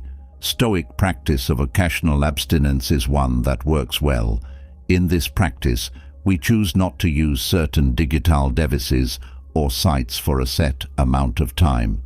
Not only does this activity test our self-control, but it also helps us enjoy our non-digital activities more, which is a nice change from being constantly connected online. Also, we can think about our digital habits every day or every week, seeing how they fit with our goals and finding ways to make them better. As a way to find joy and satisfaction in the real world, it's also helpful to develop hobbies and interests that don't involve computers. By following these Stoic practices, we learn to be disciplined with technology. This makes sure that our digital lives are in line with our moral beliefs and improves our general health. We can face the problems of the digital age with knowledge and calmness if we take the quiet way to digital balance. Using Stoic methods for digital discipline gives us the power to use technology in ways that make our lives better without getting in the way of our goal of virtue, awareness, and personal growth. We find a mix that lets us enjoy the benefits of the digital world while staying rooted in the real world and fully embracing the full range of our physical, mental, and intellectual experiences. Lesson 9. Getting back on track in a world full of distractions. Digital distractions are everywhere these days, trying to get our attention from the moment we wake up until we go to sleep. It's become very hard to get our focus back. Stoic philosophy, which stresses virtue, self-control, and reason, can teach us a lot about how to control our attention and focus it on what really counts. This lesson looks at how we can use Stoic ideas to develop a deep and lasting focus that will help us handle the age of distractions with grace and purpose. Understanding the worth of attention, realizing the worth of our attention, is the first thing we need to do to change our focus. Stoicism's idea of prosos, or focused attention, shows how important it is to be fully present and involved in what we are doing or experiencing at the moment. Being aware isn't just a way to get things done, it's also a way to show respect for ourselves, other people, and the things that deserve our attention. When we think of our attention as a limited and valuable resource, we are more careful about how we spend it, choosing to do things that are in line with our values and help us grow. It takes patience and practice, two traits that are at the heart of Stoic philosophy, to strengthen the will to focus in the face of endless distractions. Marcus Aurelius writes in his Meditations that people should live their lives with meaning and purpose without wasting time on things that don't matter. To develop this kind of focused focus, we can give our attention to clear, measurable goals every day, like working uninterrupted for a certain amount of time, having deep talks with family and friends, or following our own hobbies and interests. Using methods like the Pomodoro technique, digital simplicity, or planned breaks from technology can help us better organize our time and concentrate. Mindfulness meditation can also help us bring our attention back to the present moment when it wanders, which makes it easier to concentrate. Our surroundings have a big effect on how well we can concentrate. To make a place that helps people focus, we can use the Stoic ideas of self-control and simplicity. To do this, we might need to clear out our physical and digital areas, turn off messages that aren't necessary, and set up habits that tell our thoughts, it's time to concentrate. The Stoics teach us that what's going on in the outside world doesn't have to affect how we feel inside. By consciously changing our surroundings to reduce distractions, we give ourselves the power to stay focused no matter what is going on around us. In this age of distractions, getting your focus back is not only a practical necessity, but also a serious task that fits with living a good life with a purpose. We can fight the urge to be distracted by technology by knowing how valuable our time is, making it easier to concentrate, and setting up places that help us do so. This Stoic way of thinking helps us live more consciously, focusing on the wealth of each moment and the tasks at hand. This way of thinking helps us live a life that is productive, satisfying, and peaceful. Lesson 10. How to be happy in a world full of comparisons. Today's digital world is full of carefully chosen pictures of success and beauty on social media sites, so it's easy to get caught up in the mistake of always comparing yourself to others. Comparing our lives to those of others over and over again can make us feel inadequate, envious, and unhappy. Stoicism, which focuses on inner virtue and personal greatness, is a strong way to deal with the stress that digital comparison causes. This lesson goes into detail about how Stoic ideas can help us be happy with our lives by teaching us to value our own path without giving in to the pulls of comparison. Embracing Stoic self-sufficiency, the core of Stoic philosophy, is the idea of self-sufficiency, or autarkeia, which supports finding satisfaction and happiness within oneself rather than depending on outside events or other people's acceptance. This concept tells us to focus on our own growth and ideals, knowing that the only way to be truly happy is to live by our values and keep trying to get better. We learn to value our own strengths and traits without having to compare them to those of others when we practice Stoic self-sufficiency. We can now see social media and other digital platforms not as places to compare ourselves to others, but as places to get ideas and connect with others, knowing that everyone's path is different and has its own worth. Practicing thanks and acceptance is another Stoic habit that can help you be happy. We can avoid the envy and unhappiness that come from digital comparison by focusing on what we do have instead of what we don't have. Stoics say that we should think about what we are grateful for every day, such as our skills, our relationships, and even the problems that help us grow. By practicing gratitude, we change our attention from what other people think of us to how wonderful our own lives are. This makes us deeply appreciate the present moment. Stoicism also teaches us to accept what is, where we are, what we can't change, and the fact that some things are out of our hands. This acceptance doesn't mean giving up. It means realizing that our work and mood are what give us real power. We can stop being unhappy because of comparison when we accept the things we can't change and focus on the things we can. To be happy in a world full of comparison, you have to be aware, think, and stick to Stoic ideals all the time. We can live in the digital age with peace and happiness if we learn to be self-sufficient, show thanks, and accept our own paths.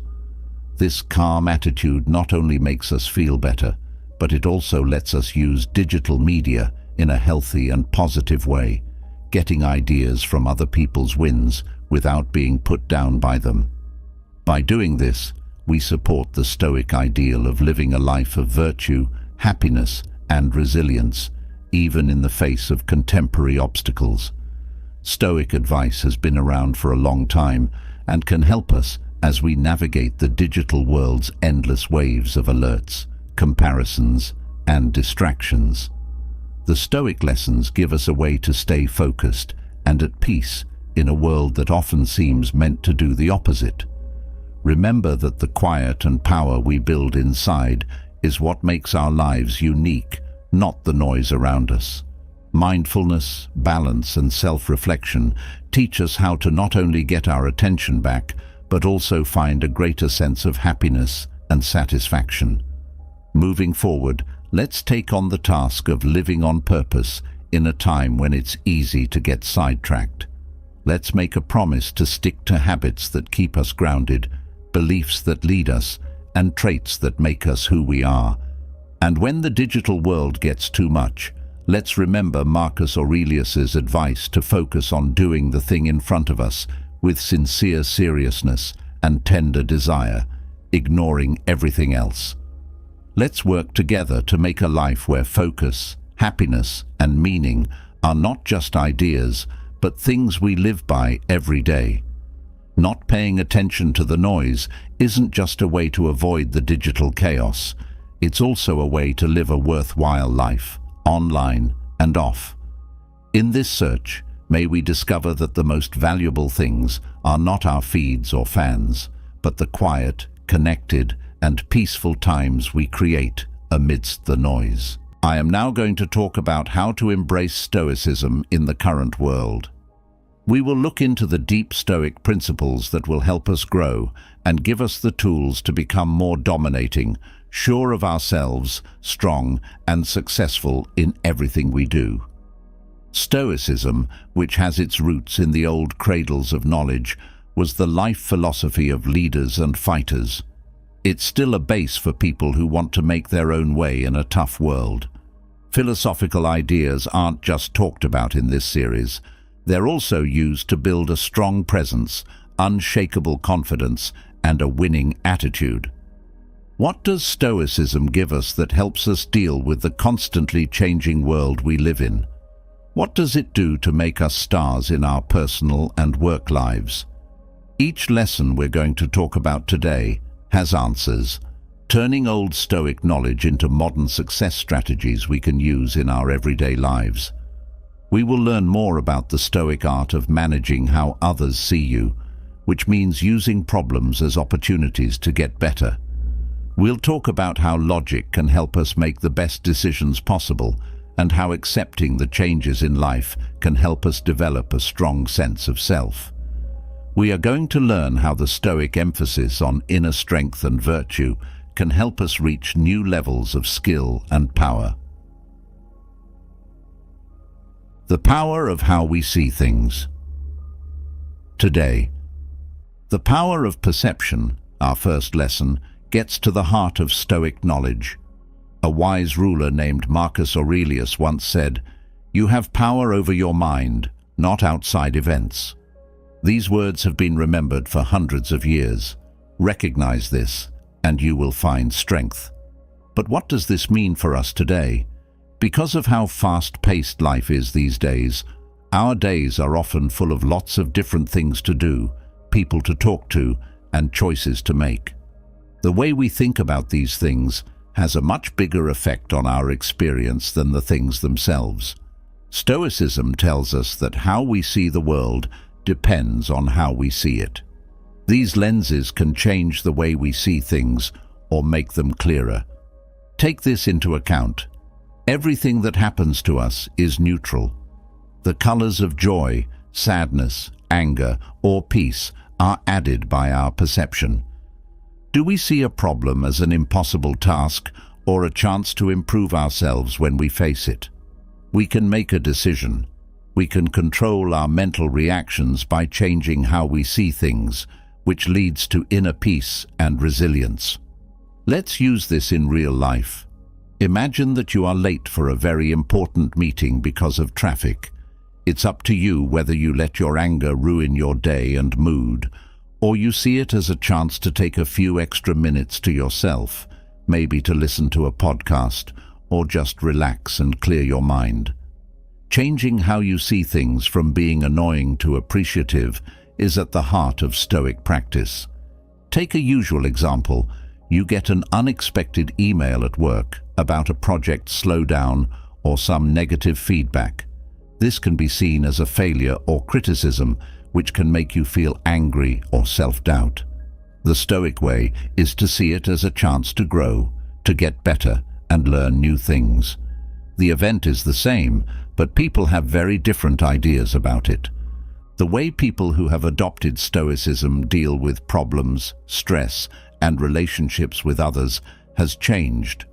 For everyone from business leaders to artists, the power of image is key to their success and happiness.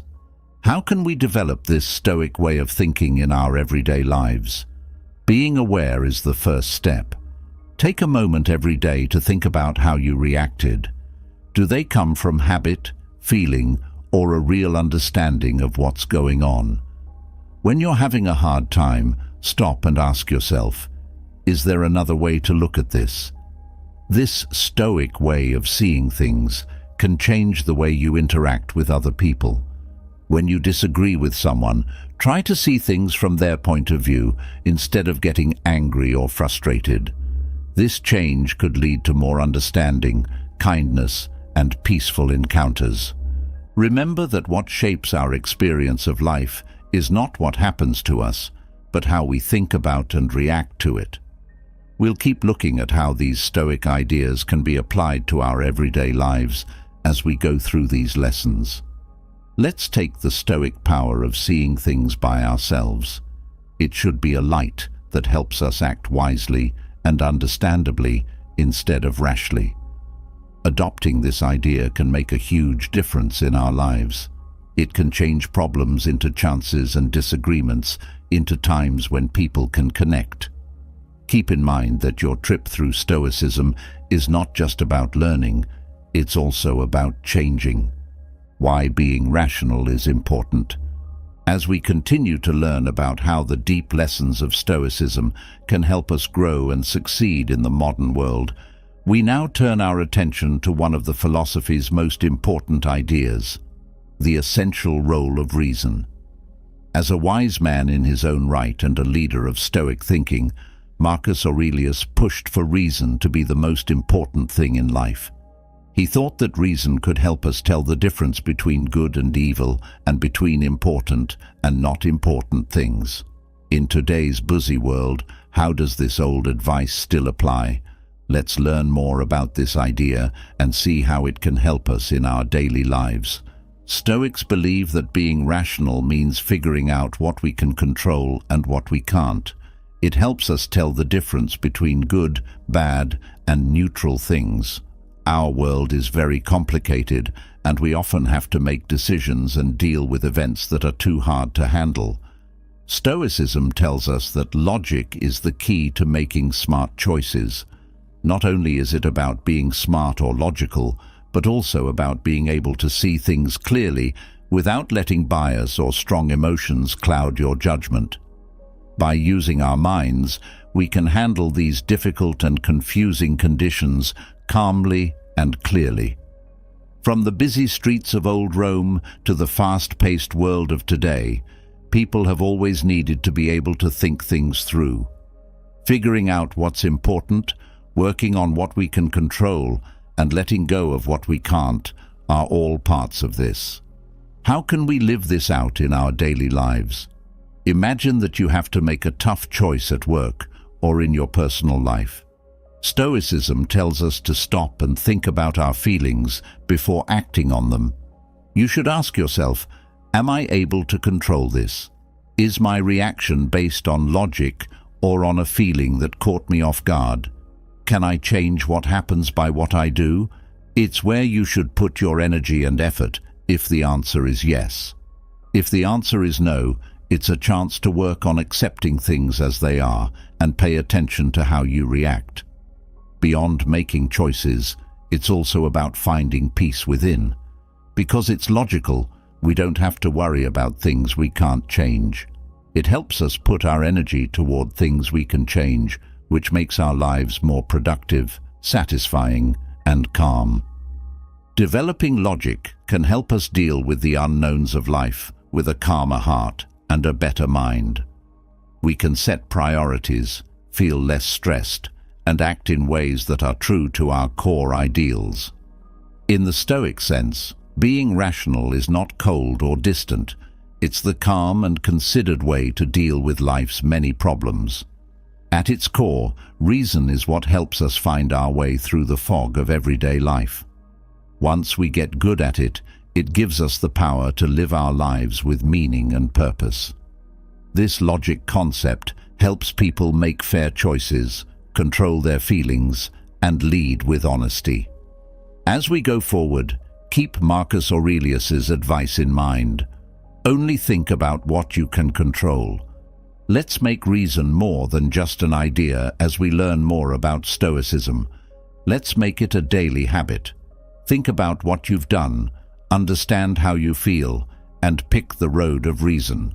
In the next lesson, we'll look at how to deal with life's problems from a Stoic point of view.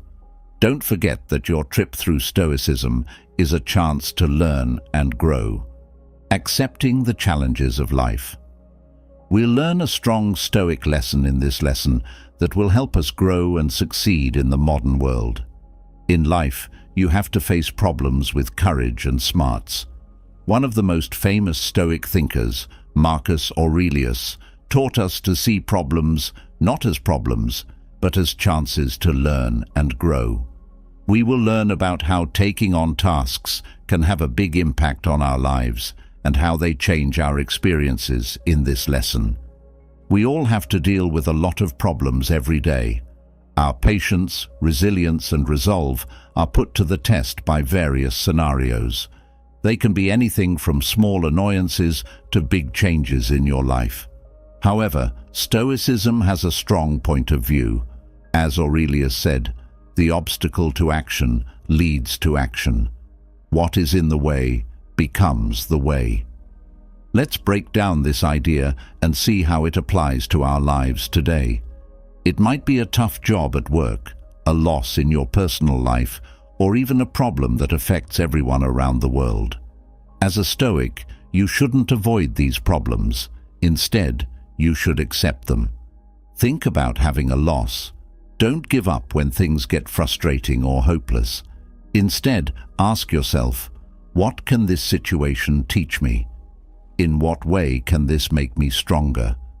Stoic resilience is based on this change in viewpoint. Finding worth in adversity, cultivating patience, and enhancing discipline are the key components. Stoics thought that problems were normal and important parts of life in the past. They thought that these things were not just to be borne, but to be welcomed. They saw every challenge as an opportunity to develop qualities like courage, patience, and resilience. How can we make this a part of our daily lives? Start by changing the way you see things. Every struggle is a chance to grow and learn about the world and yourself. In tough situations, don't ask, "Why me?" Request, "What can I learn from this?" Be aware that problems are a normal part of life and growth. When you're encountering a problem, pause, breathe, and center yourself. Think about the problem and the virtues you can use to deal with it, such as patience, imagination, or courage.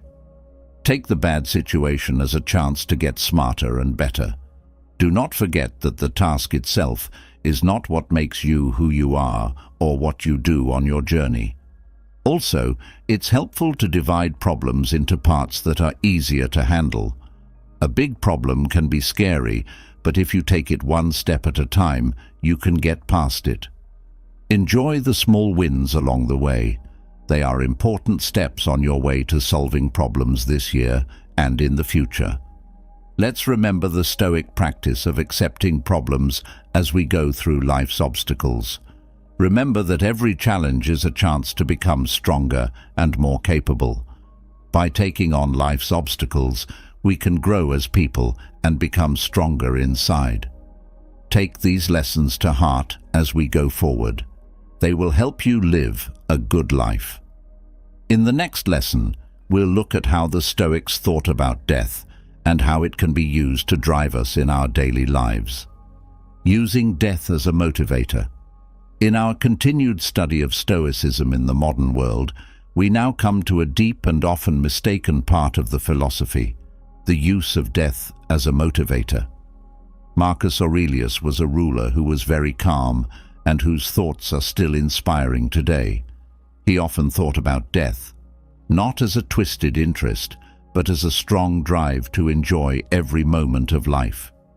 With his deep thoughts, Marcus Aurelius shows us that knowing we will die shouldn't make us afraid, but should make us want to live our lives fully and with meaning. Let's look at how this Stoic view can change the way we live and make our daily lives better. The fact that everyone will die makes people feel uneasy, but from a Stoic point of view, it's a lesson to enjoy every moment. Aurelius wrote, "Your life could end right now. Let that guide what you do, say, and think." This isn't about dwelling on how death is inevitable. It's about valuing life. It's a call to be true to ourselves, enjoy every moment, and make our deeds matter. We are given a huge number of chances every day to choose, create, meet, and learn. Still, these times often pass us by. Stoic thoughts on death serve as a warning that life is short and urge us to make the most of each moment with all our might. People who have adopted this Stoic advice tell us that being aware of how short life is has inspired them to follow their interests, fix broken relationships, and live with more purpose. Now think about this. If you knew that time was limited, how would you spend your days? Would you let small disagreements consume you? or would you try to build relationships that go deeper? The Stoics say that we should live each day as if it were our last, but not out of fear, but because we are happy to be alive. How can this knowledge be used in our everyday lives? Start every day with some time to think. Remember that each day is a gift and a chance to live your life to the fullest. Consider how you can make today great. For example, it could be following a long-held interest, spending valuable time with loved ones, or just stopping to enjoy the beauty around you. Be aware of your own death and the fleeting nature of life to guide your actions. Keep your attention on what's important and let go of small problems and complaints. Think about the things you do every day. Do they match up with your core goals and values? Make decisions that are true to your real self, not out of fear, but from a place of understanding and joy, because we only have a limited amount of time. Accepting that we will die gives us a greater appreciation for life's brief beauty and the drive to live in an honest and meaningful way. Let us take Aurelius's wise words with us as we continue our Stoic journey. Let us use our death not as a shadow over our lives, but as a light that guides us to living fully. We will learn more about how self-reflection can change your life in the next lesson. How to reflect on yourself. As we try to understand how the deep ideas of Stoicism apply to today, we will now talk about an important part of Stoic practice, the art of self-reflection. As a true example of Stoicism, Marcus Aurelius pushed the practice of reflection as a way to understand and grow as a person. Marcus Aurelius did not just think about himself sometimes, he did it every day. Let's look at how self-reflection can help us understand ourselves better and decide what to do. In the Stoic sense, self-reflection means making a daily effort to look inside and figure out what drives us. It means looking at your thoughts and actions with openness and purpose. Doing this helps us live in line with our real ideals, learn from our mistakes, and become smarter every day. Self-reflection is an ongoing process, not just a thought here and there. In order to better understand Stoic philosophy, Aurelius self-consciously wrote down his ideas in detail. The Meditations of Marcus Aurelius are a great example of how to think about yourself. He didn't write for other people to read. Instead, he used writing as a way to talk to himself and think about his actions, fix his mistakes, and remember Stoic ideals. In our busy lives, how can we practice self-reflection? Setting aside time every day, even if it's only a few minutes, to think quietly is the first step. You can think about things while writing in a notebook, relaxing, going for a quiet walk, in a quiet moment before bed, or just by sitting still with your ideas. Did my actions today reflect my values? Are some things you can ask yourself. How did I handle problems? Which of these things can I do better tomorrow? Which of my tasks did I do well today? Or, where can I do better? Thinking about how you felt about what happened that day. To what extent did they match the Stoic qualities of knowledge, courage, and moderation? Do not forget that reflecting on yourself does not mean being too critical or feeling bad about things you did. Looking at our actions and thoughts with an open mind and a desire to improve is what it means. It means admitting our flaws and praising our growth. If you want to make reflecting on yourself a habit, you should find a way that works for you.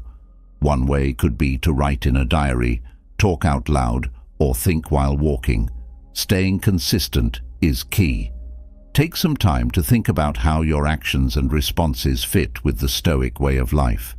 Self-criticism should not be cruel. Rather, it should be honest and helpful. In the modern world, let us continue to follow Stoicism by making self-reflection an important part of our daily lives. It helps us learn more about ourselves and our place in the world, and it helps us handle the challenges of life with knowledge. All reason and brotherhood. we're back to talking about Stoicism in the current world. This part goes into detail about a very important Stoic idea: universal reason and brotherhood. As both a philosopher and a ruler, Marcus Aurelius saw the world as a web of logical people who are all linked to each other. Today, we're going to talk about how this Stoic concept can help people feel more connected to each other and more understanding in today's world. Aurelius thought that everyone is a part of a bigger picture, a group of people who are connected by reason and nature. We live in a time when the world is more connected than ever before, which gives this idea a new level of importance. We are encouraged to see past our differences and see the common sense and humanity we all have. Marcus Aurelius thought that everyone should act in a way that helps everyone else, by being fair and caring to others. This Stoic idea is still very important today because it tells us to build bridges of understanding and teamwork in societies that are becoming more and more varied. We have more ways to meet than ever, but a lot of the time we feel alone. How can the Stoic idea of universal brotherhood be used in our everyday lives? To start, show care and understanding when you're with other people. Think about everyone you meet as a thread in the big fabric of life, just like you are. Try to see things from their point of view, show them kindness, and provide assistance when you can. Talk to people with an open heart and mind. Remember that justice and kindness are not just personal traits. They are also duties that everyone must share. In the things we do every day, let's try to be fair, be kind, and treat others with the respect and honor they deserve. Imagine going through each day with the belief that everyone you meet is related to you. Tolerating others isn't the same thing as wanting to learn and help them. All acts of kindness, like helping a co-worker, giving back to the community, or learning about global problems, strengthen this Stoic concept. Remind yourself of this universal human link when you are experiencing strife or confusion. Try to be fair and kind, and remember that everything you do affects the bigger picture. We live in a world where disagreement is common.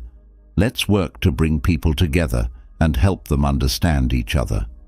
Adopting the Stoic idea of general reason and unity makes the world a better place for everyone. Let us keep this sense of how everything is connected with us as we learn more about these Stoic lessons. Acceptance of fate. As we learn more about how Stoicism applies to modern life, we come to one of the most important Stoic teachings: acceptance of fate. In his reflections, Marcus Aurelius stressed how important it was to accept that our life's path was planned by the universe. In this section, we look at how accepting your fate can help you find inner tranquility and resilience. Accepting fate wasn't a mindless act for Marcus Aurelius. It was a deep understanding of how the world works. Let's talk about how this acceptance can help you live a happy and peaceful life. In Stoic philosophy, fate is a call to live in peace, not a force to be resigned. This is about realizing that some things are out of our hands and that we should still be happy about them. Accept the things that fate ties you to and love the people that fate brings you together, but do so with all your heart, as Aurelius advised. Stoics thought that reason controlled the world and that everything happens for a reason that is natural. So, accepting fate entails believing in this natural order and being open to whatever life brings us, whether it be joy or sadness, success or failure. People who have used this Stoic advice to deal with the ups and downs of life show us how accepting fate has given them peace, resilience, and often surprising chances. Imagine your life taking a turn you didn't expect. It might be a new job, a move to a different place, or a task you didn't expect.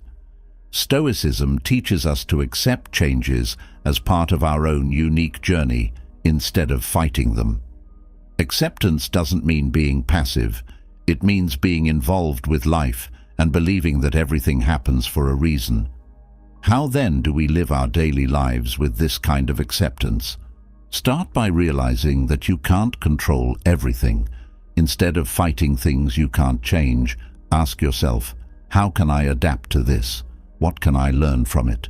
Accept these times as part of your unique journey. To find the right mix, you should both accept and act. We accept the things we can't change and work to change the things we can. Living a Stoic life, which is aggressive but accepting of fate's necessary turns, requires striking this balance. For a Stoic, accepting fate means being at peace with life's path, no matter what way it goes. Embrace every moment with a ready spirit and an open heart. It can set us free from the stress of trying to control things we can't, and it can lead us to a life of ease and happiness. The transience of all things. Let's think about a moving Stoic truth. Everything changes.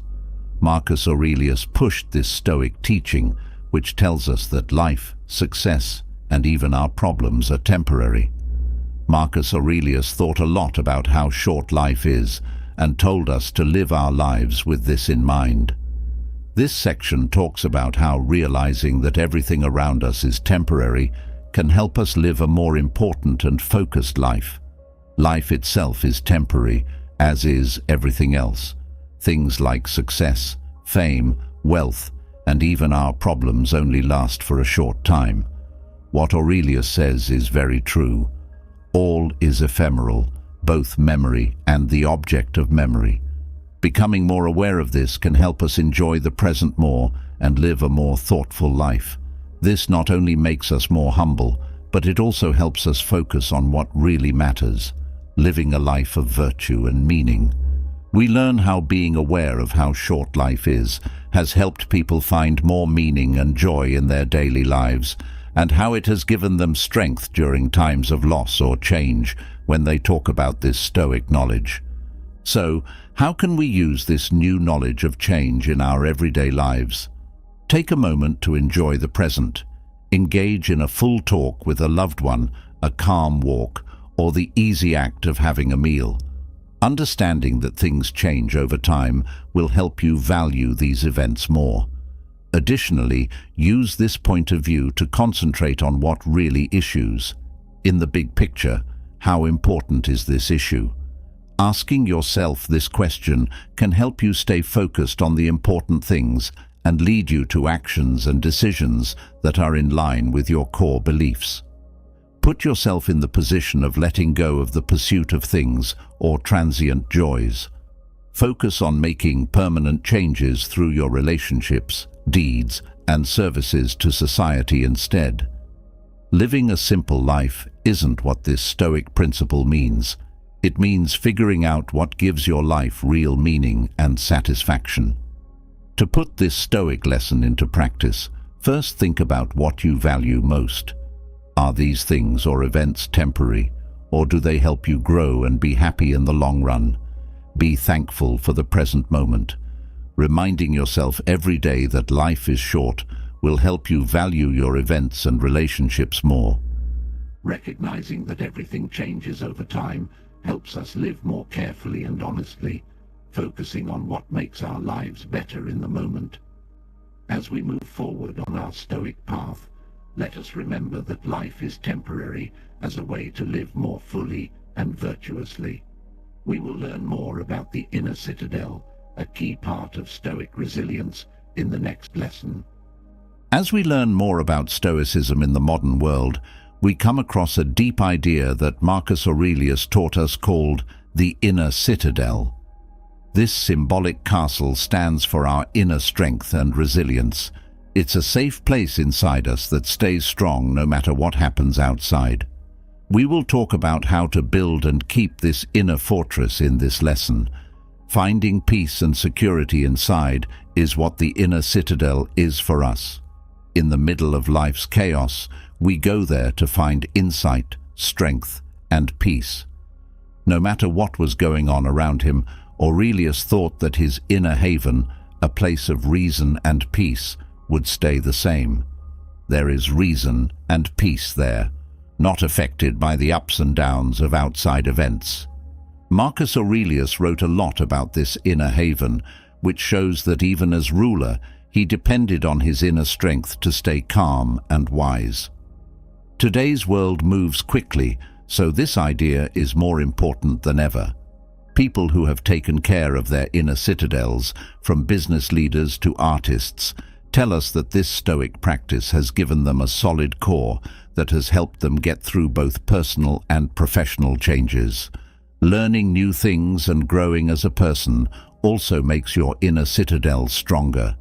You can improve your resilience and knowledge by taking on new situations and obstacles. Don't forget that the strength of your inner fortress doesn't cut you off from the world. It gives you the power to connect with it more fully and honestly. Imagine that you are in a stressed situation, like a disagreement with a friend or family member, a setback at work, or pressure from outside sources. You don't act on impulse. Instead, you go to your inner fortress. Here, where you are calm and aware of yourself, you have the clarity to react with knowledge and peace. Mindfulness and practice are needed to build your inner fortress. First, make it a habit to think about yourself and meditate. Review your reactions to outside happenings on a regular basis. Are they rash or well thought out? Practice stopping before you respond, giving yourself a chance to find your inner base of calm. You can make your inner fortress stronger against life's ups and downs by practicing traits like patience, understanding, and resilience. The inner citadel is a strong and deep Stoic tool that gives us a place to be strong and calm. Let this idea help us stay calm and wise as we go through life, no matter what is going on around us. Morality as the only good. Morality as the only good. Let's talk about one of the most important Stoic ideas. Virtue is the only good. There were many Stoic thinkers, including Marcus Aurelius, who believed that virtue is the only real good and that it should be the goal of our lives. This lesson talks about how putting virtue at the center of our lives can make us truly happy and fulfilled. Stoicism says that virtue includes things like knowledge, fairness, courage, and moderation. These aren't just morals, they're also good ways to live your life. People believe that virtue is more important than money, success, or fame when it comes to living a good life. According to Marcus Aurelius, virtue brought its own rewards. In his meditations, he talks about how important it is to be wise, fair, brave, and self-disciplined in every part of life. We still need these virtues to help us find our way in a world that is often hard and complicated. People who want to live a good life, like teachers and business owners, tell us how the Stoic values have affected their relationships, decisions, and personal growth. Imagine starting each day with the goal of being good. This entails making choices that are moral and just, meeting difficulties with courage, and practicing self-control in the face of temptation. In spite of pressure from other people, it's about making sure your activities are in line with your best moral standards. So how do we live our everyday lives in a way that is based on these Stoic virtues? Start by thinking about the ideals of the Stoics every day. Look for chances to put these values into practice in your contacts and choices. Ask yourself, how can I show wisdom, justice, courage, and temperance today? If you have to make a choice, you should think about both the practical and moral effects. Keep in mind that virtue is not about being perfect, but about trying to be the best person you can be in every situation. Being aware of how we connect with others is another part of living a life of virtue. Being honest with each other, treating others fairly, and being brave when standing up for what's right are all parts of it. It has to do with finding balance and moderation in what we want and how we act. According to the Stoics, this is the way to real and lasting happiness. Let's use the teachings of Marcus Aurelius and other Stoic thinkers to build a life of virtue and meaning as we wrap up this series of lessons on how to better ourselves today, tomorrow, this week, this month, this year, next year, and throughout our lives. Thanks for coming along on this interesting trip through Stoicism in the modern world. In our fast-paced and often chaotic world, Stoicism stands out as a source of calm and clarity. The lessons are not just ideas. They can be used to build resilience, find peace in the middle of chaos, and live purposeful, honest lives. We've looked at many different parts of Stoic philosophy, from how powerful awareness is to how virtue is the only good. Nevertheless, the trip does not end here. Stoicism provides constant direction for our daily lives with its timeless knowledge. We started by learning how our thoughts affect our reality. We discovered that we have power over our minds, not the outside world.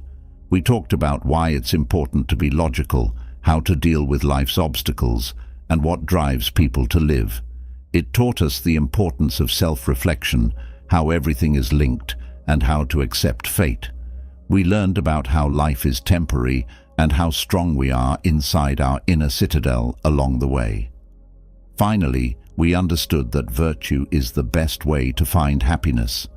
These lessons, even though they are very old, are still very important in today's world because they teach us how to handle life's challenges with kindness and knowledge. I implore you to take these lessons with you, think about them, and apply them to your daily life as we conclude this set of lessons. They should give you strength when you don't know what to do, help you when you're not sure what to do, and tell you of how beautiful and full life is. Remember that Stoicism is more than just a philosophy. It's a way of life that you should follow. We should always be learning new things and trying to be the best versions of ourselves. The path of Stoicism is an ongoing one of learning, self-discovery, and personal growth. Living with Stoicism in the modern world. As a final thought, let us consider how the timeless knowledge of Stoicism can help us in the years to come. Stoicism isn't just a philosophy. It's a way of life that gives us lasting lessons and rules that apply in a world that is always changing. Lessons learned should guide our actions going forward. Let's face the world with the knowledge that how we respond to things changes our experience more than the things themselves. Accept reason as a light that guides us through the complicated world we live in now. Imagine a world where problems are met with resilience and where knowing we will die makes us live each day with purpose and thanks.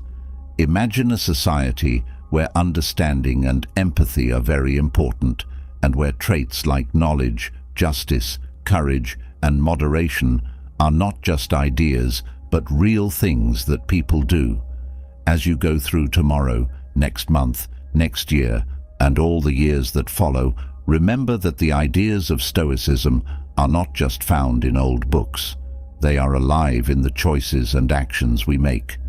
Your refuge will remain the inner citadel you've built, and your goal will remain to pursue virtue. To keep learning, growing, and thinking, I urge you to keep going deep into Stoicism. Tell other people about these lessons.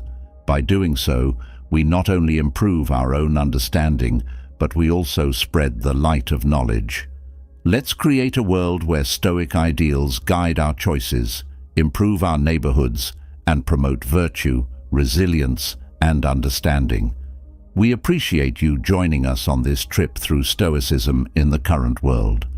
The way to knowledge never ends, and we all learn new things all the time. The best way to avenge yourself is not to become like the wrongdoer, as Marcus Aurelius said. Imagine being at the point where action and desire meet, where every action is a rumbling roar and every wish is just an echo. This is where the old knowledge of Stoicism meets the call to action of today. If you go there, stop wishing, start doing, is more than just a saying. It's your way of life. On this path, doing is more important than hoping. Deeds speak louder than wants, and your life will show how powerful Stoic knowledge is over time. Lesson 1. In Stoicism, the power of reasoned action. Waste no more time arguing about what a good man should be. Be one, said Marcus Aurelius, a great Stoic philosopher. This powerful statement sums up the heart of Stoicism and what we're talking about today, moving from wishful thinking to active doing. Stoicism, an age-old philosophy, has timeless advice on how to live a life of meaning, virtue, and contentment. We will learn about and use Stoic principles, and along the way, we will get to the heart of Stoicism, the power of logical action. Stoics, who were led by minds like Marcus Aurelius, Seneca, and Epictetus, thought that reason was more important than feeling. They said that we have complete control over how we react to things that happen inside our minds, but not over what happens outside our minds. This idea is at the heart of everything a Stoic does. Emotions shouldn't be pushed down. Instead, they should be understood and used in a smart way. Moving our attention from passively wanting things to be different to actively doing what we can change things becomes more important. Stoic advice for getting past inertia. Inertia, or the urge to do nothing or stay the same, is often the biggest thing that stops us from doing what we want to do. As Stoics tells us, problems shouldn't be seen as impossible to solve, but as chances to show virtue. The impediment to action advances action. What stands in the way becomes the way, as Marcus Aurelius said so beautifully. This way of thinking is essential for getting past inertia. We can find the strength to move from passive desire to determined action by seeing problems as stepping stones instead of problems. The importance of making smart choices. Making smart choices is at the heart of Stoic behavior.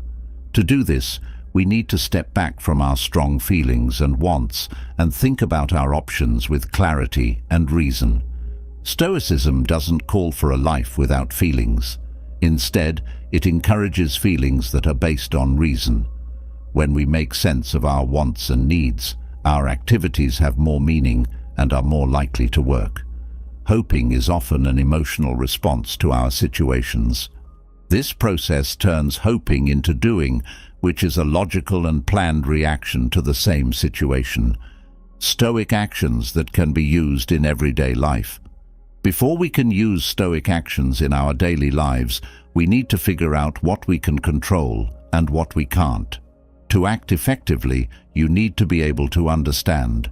We put our attention on our own actions, thoughts, and views, instead of things happening in the outside world that we can't change. We can develop this attitude by engaging in daily activities like writing, meditation, and thought, which will help us deal with life's difficulties with calm and resilience. Following the Stoic way of doing things, we find that our lives have more value and are less frustrating as we follow Stoic habits.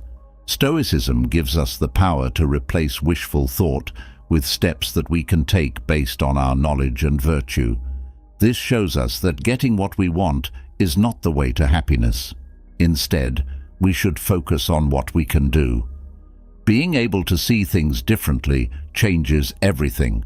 It makes our lives more productive and in tune with ourselves and the world around us. Moving from wanting to doing is a strong lesson from Stoicism that can move you to act.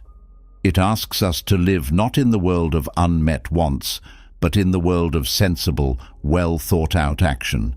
We can get through the complicated parts of life with more focus, purpose, and happiness if we follow Stoic ideals in our daily lives.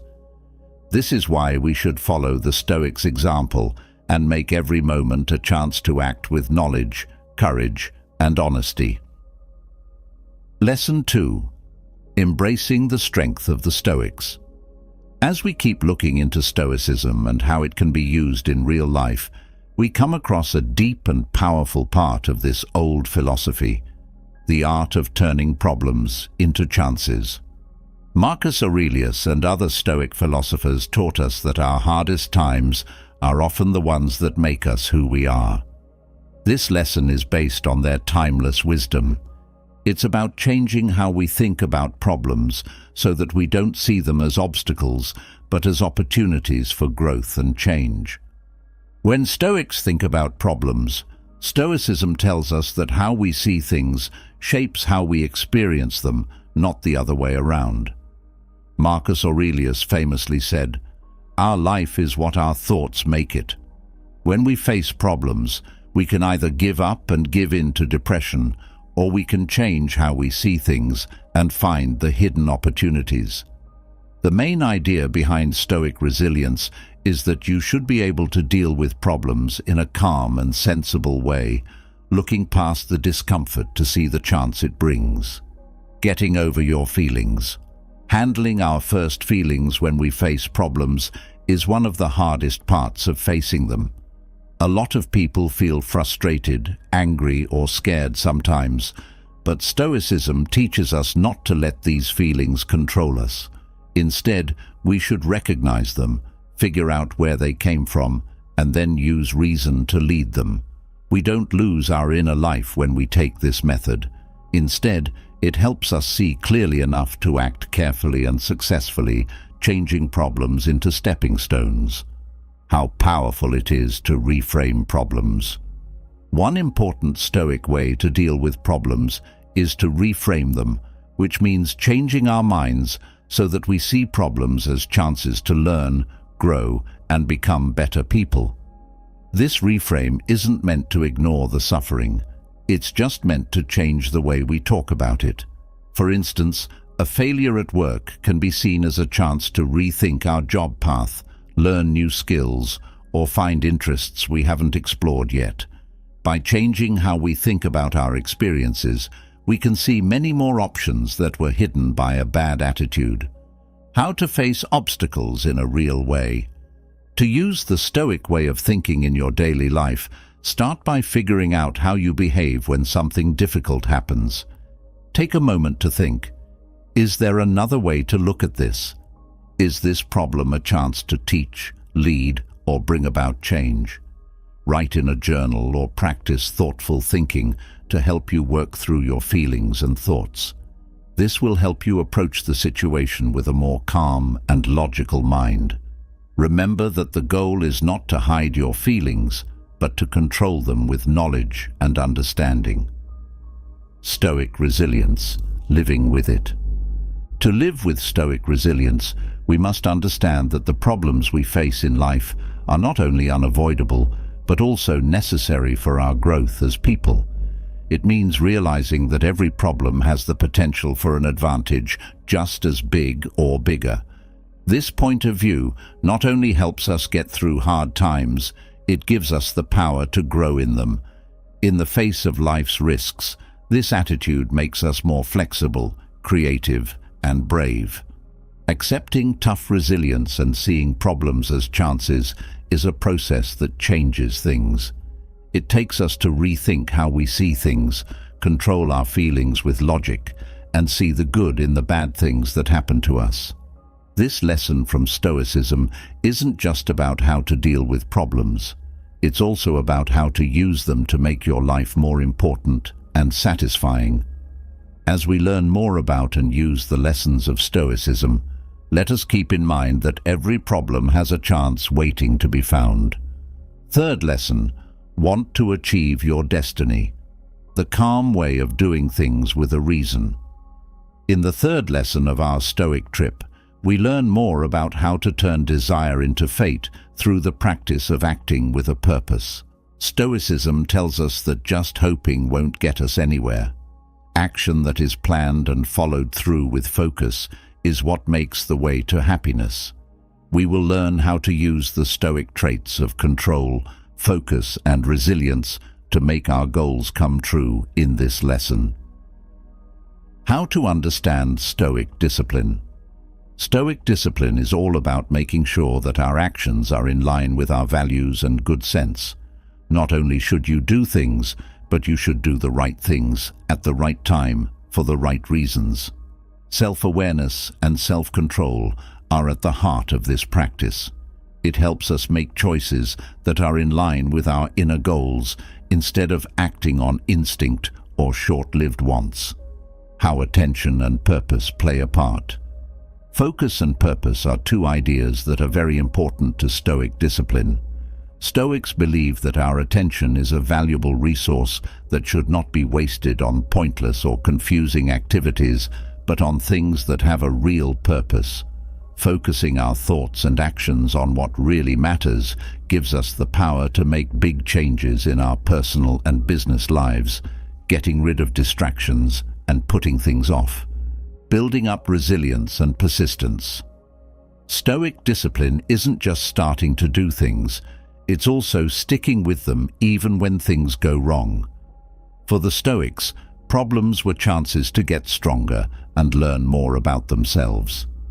Building up our resilience and determination helps us stay the course even when things get tough. This determination is very important for making long-held goals come true. Useful tips for being patient in everyday life.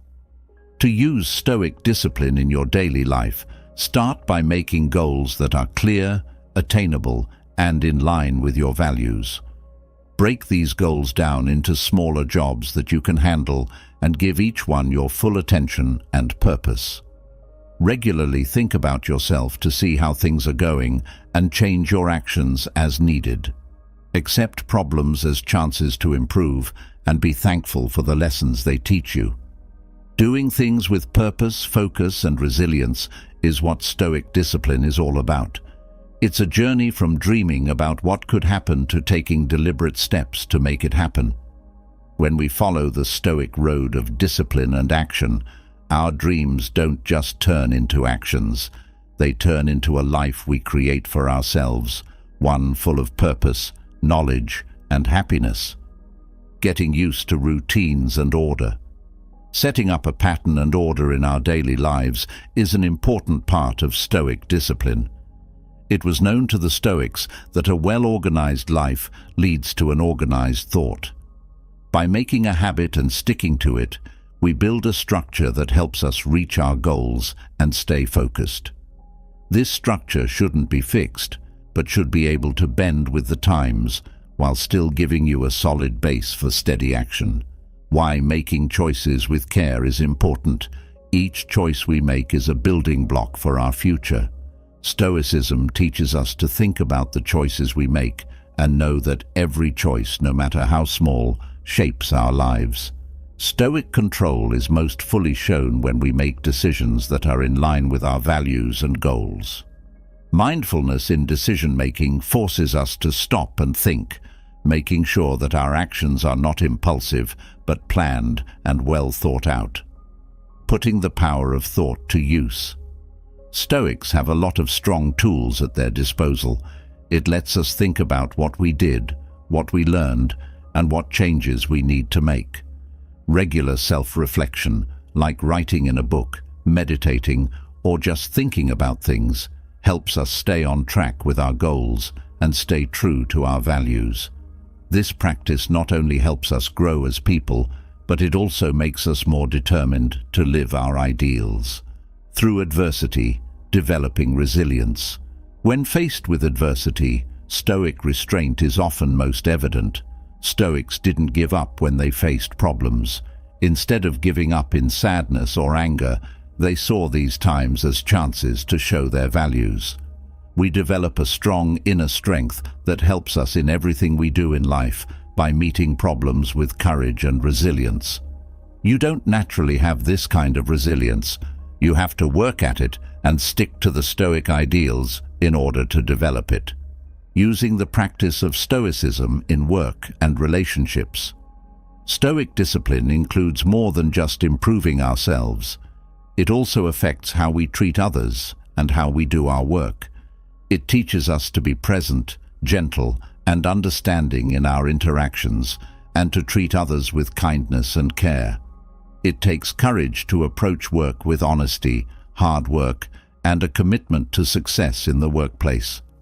When we use stern discipline in every part of our lives, We create a balance that makes both our personal and work lives better. Developing Stoic discipline in your daily life is a journey that will change you. It entails developing a routine that is both organized and flexible, making conscious decisions, reflecting on a regular basis, developing resilience in the face of adversity, and putting these principles into practice in all facets of life. As we continue to live by these Stoic ideals, we find that we are moving with more purpose and clarity, not just in our actions, but also toward a life of deep satisfaction and success. Lesson 4. How to live a good life. Stoicism and taking charge of your feelings. The fourth lesson in the Stoic journey is all about learning mental resilience, which is a central idea in the Stoic philosophy. Stoicism doesn't tell us to hide our feelings. Instead, it teaches us how to understand, deal with, and express our feelings in a way that is in line with virtue and reason. We will learn how to control our feelings in a serious way, turning them from possible problems into strong tools that will help us live a good life. According to Stoicism, feelings are merely judgments and reactions to how we see the world. Examining these thoughts and making sure they are in line with truth and logic is the key to emotional control. Stoics say that our thoughts about things that happen in the world are what bother us, not the events themselves. In other words, we can stay calm even when our emotions are raging by changing our minds, knowing how to deal with and change bad feelings. It can be hardest to deal with negative feelings like anger, fear, and sadness. Stoicism teaches us to deal with our feelings in a way that helps us understand and change our thoughts. It takes courage to stop and think about where our bad feelings come from when we're feeling them. Are they based on reasonable opinions or wrong ideas?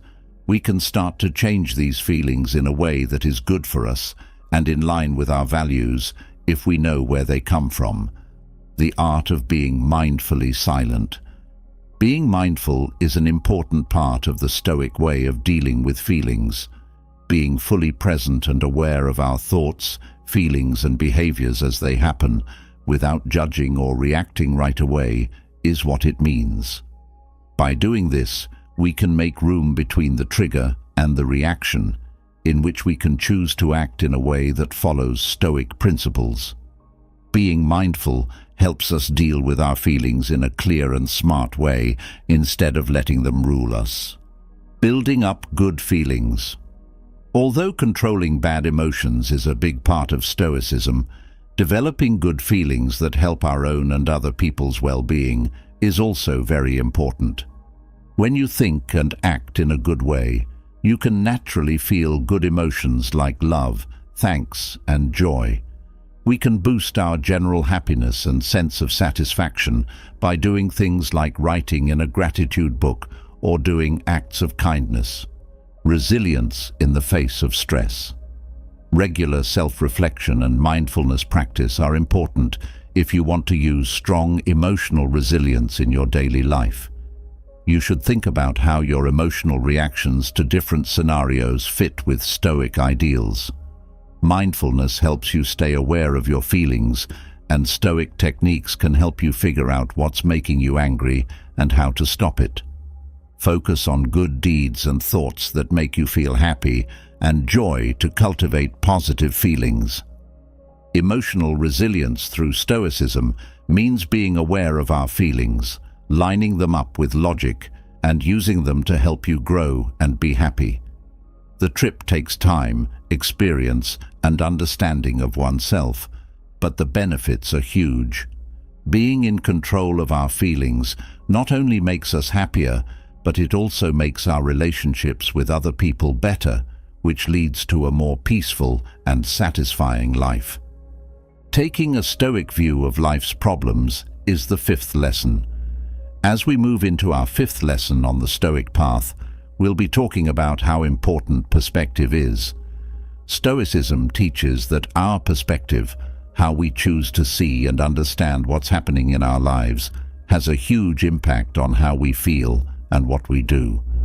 This lesson looks at how taking a Stoic view can change how we deal with life's problems, turning things that might cause us stress into chances to learn and grow.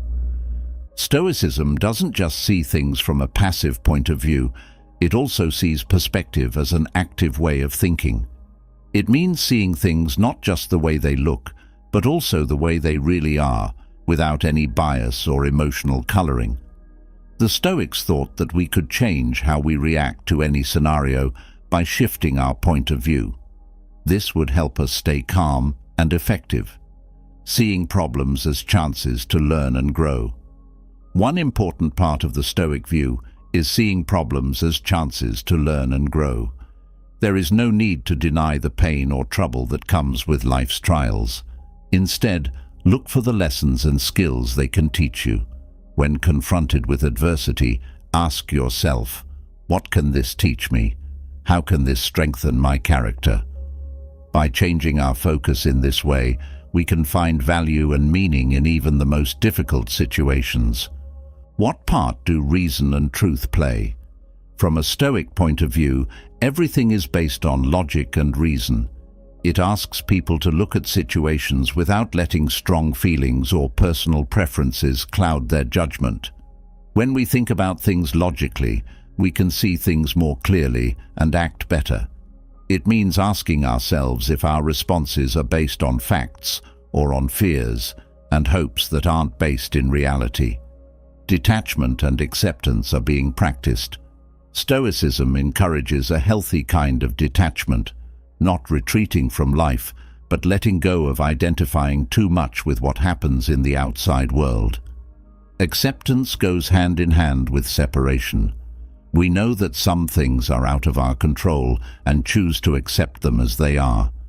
Using a Stoic point of view in everyday life, we can free ourselves from needless stress by adopting distance and acceptance. This helps us stay focused on what we can change. To live your life with a calm attitude, start by paying attention to how you respond to things right away. Push yourself to look past your first thoughts and consider other points of view. Try seeing problems as chances to grow instead of as problems to solve. Develop your ability to think clearly and objectively, especially when your feelings are strong. Remember to tell the difference between things you can manage and things you can't. Acceptance is key for the second one. Taking a Stoic view of life means looking at it through the eyes of virtue, reason, and knowledge. It involves realizing how powerful our thoughts are and using them to handle the challenges of life with ease and resilience. As we live our lives with this point of view, we find that problems are less scary and that we can experience more joy, satisfaction, and peace. Stoics believe that living in the present is the best way to live. We talk about the important practice of living in the present moment in our 6th lesson on the path to Stoicism. Stoicism teaches us how to be aware and how important it is to focus on the present through its deep focus on the here and now. In order to live a happier, more satisfying life, the Stoic philosophy urges us to accept the moment and let go of worries about the future.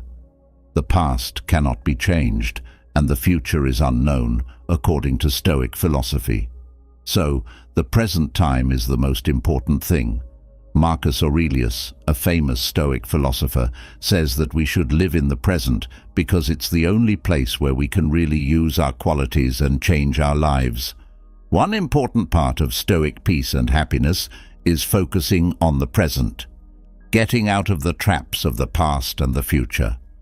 Sometimes we think too much about the future or the past, which can be very hard to deal with. Stoicism teaches us to learn from the past without getting caught up in it, and to get ready for the future without getting overwhelmed by anxiety. To avoid these mistakes, we can stay in the moment, which lets us act with focus, purpose, and calmness. Being aware and practicing mindfulness. Being fully aware of and involved in the present moment is called mindfulness. Being mindful is a useful way to live by Stoic ideals. This means focusing on our feelings, thoughts, and experiences without judging them or getting distracted. Being mindful can help us understand ourselves and our surroundings better, which helps us make choices that are more well thought out. Taking pleasure in the simplicity of the present. Stoicism gives us the courage to find joy and satisfaction in the simple things that happen right now. This could mean enjoying the beauty of nature, the comfort of a nice talk, or the happiness of a job well done. Focusing on these small joys can help us feel thankful and satisfied, which will make our everyday lives better.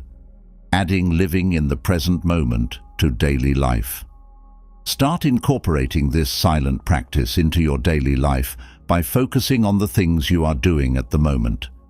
Put your whole self into the experience, whether you're working, eating, or relaxing. Focusing on the feel of your breath or the tasks at hand can be good ways to practice awareness during everyday activities. When your mind wanders to the past or the future, tell yourself often to come back to the present.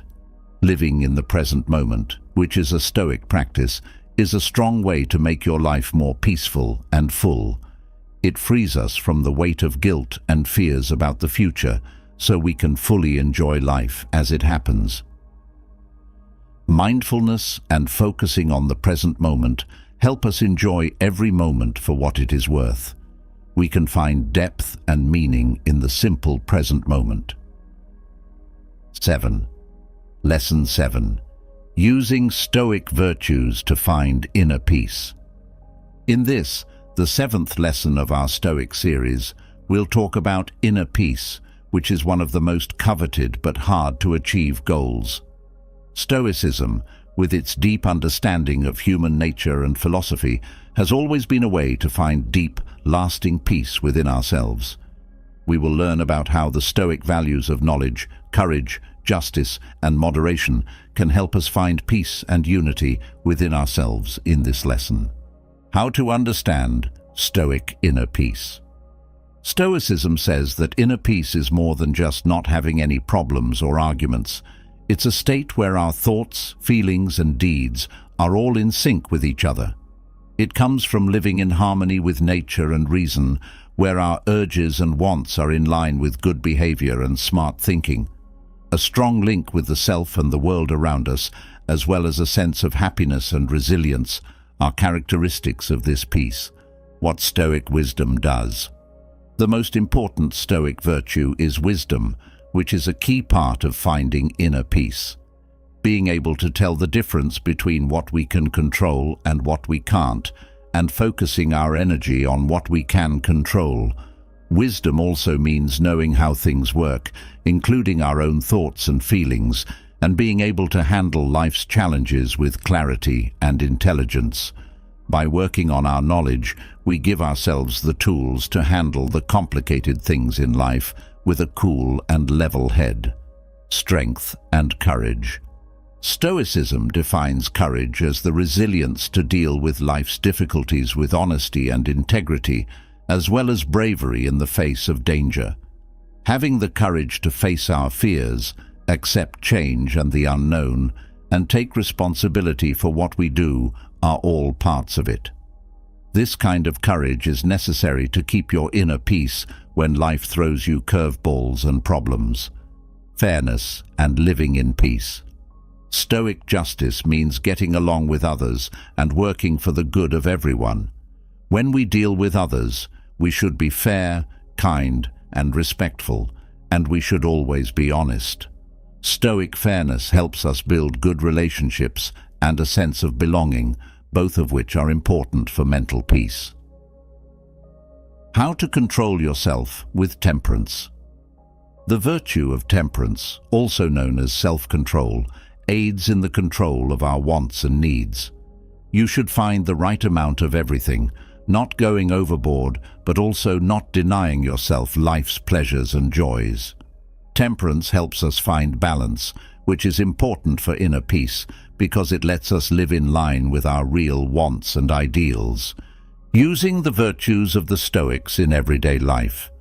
To incorporate these Stoic ideals into your everyday life, Begin by engaging in self-reflection to learn about your values and how your actions match with them.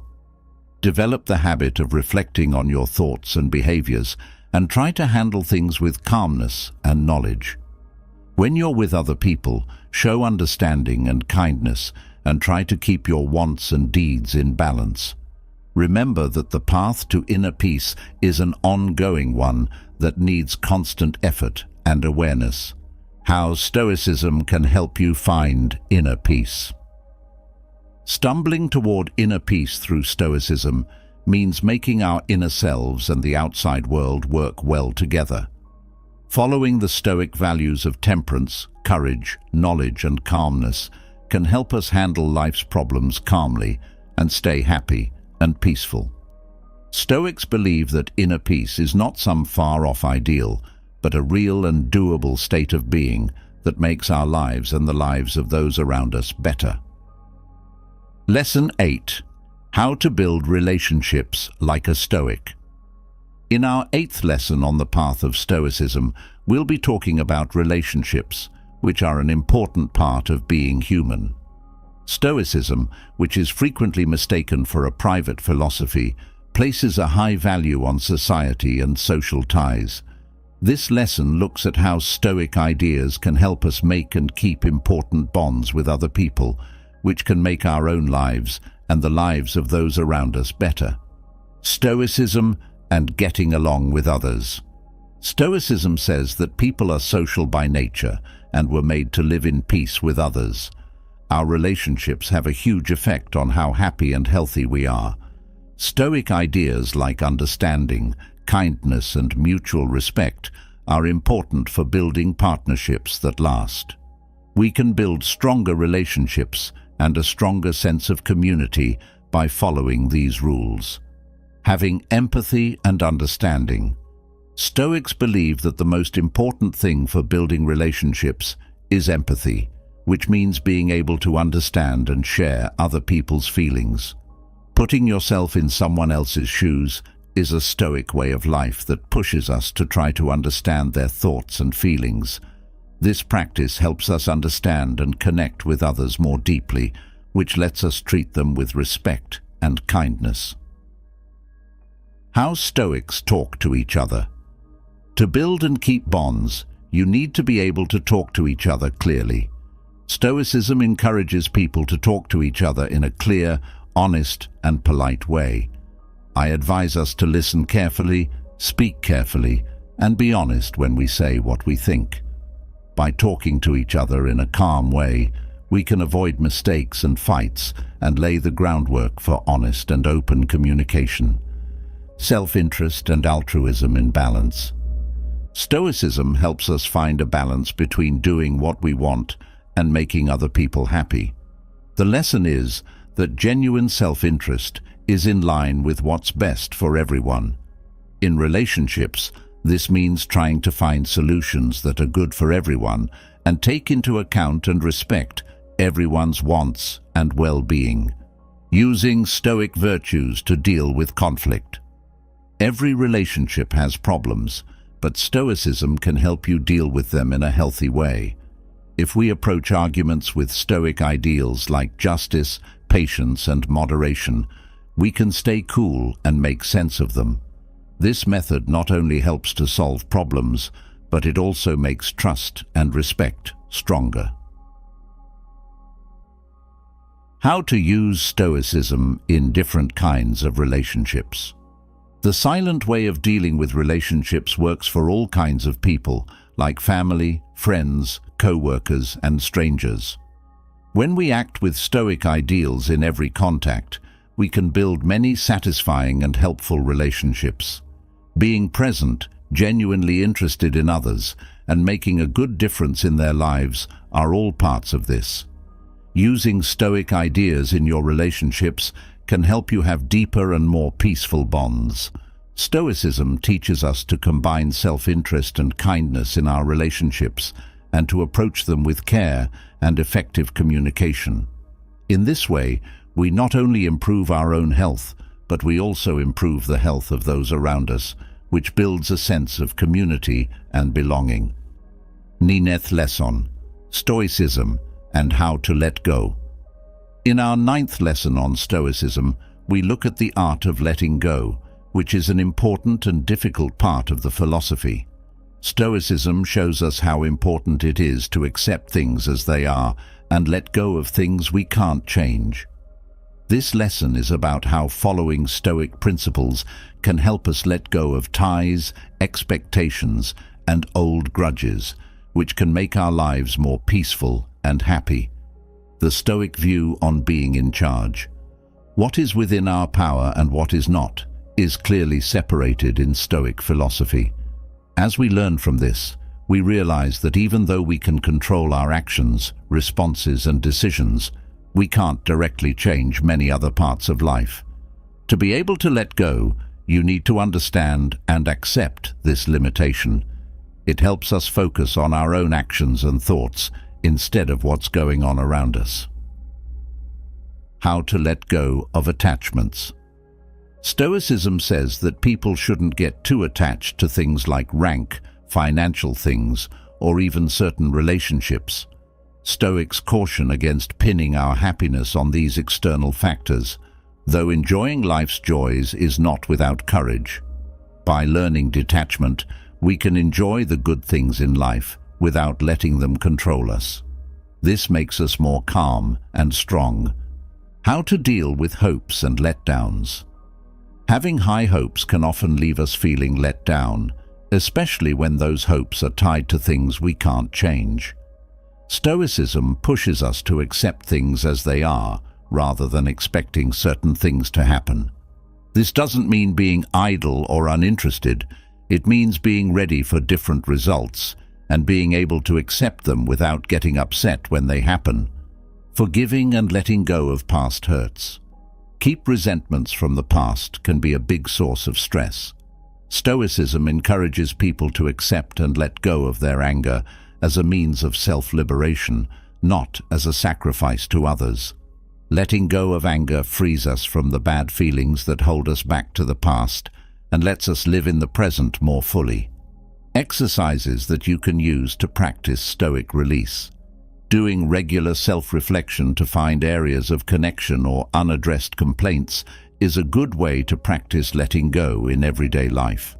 To strengthen your resilience and lessen fear and anxiety, use Stoic exercises like negative imagery to mentally practice the loss of these ties. Mindfulness helps you stay in the present and let go of guilt and fears about the future. The Stoic art of letting go is a potent practice that encourages happiness, resilience, and inner peace. When we know what we can control and accept what we can't, we can handle the unknowns in life with grace and ease. The true core of Stoic knowledge is letting go of ties, demands, and complaints so that we can live with freedom and peace. Lesson 10. Using Stoic principles to reach your full potential. Stoicism is, at its core, a philosophy of action based on real knowledge and virtue, which brings us to our 10th and final lesson in this Stoic series. This lesson looks at how Stoicism gives us the strength to go beyond just wanting something and actually doing something about it. It helps us reach our full potential and turn our dreams into real things.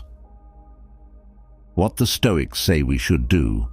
Stoicism teaches that the only way to find true happiness is to do something with a reason, a philosophy that says people should be involved in the world and do so in a way that is based on morality and reason.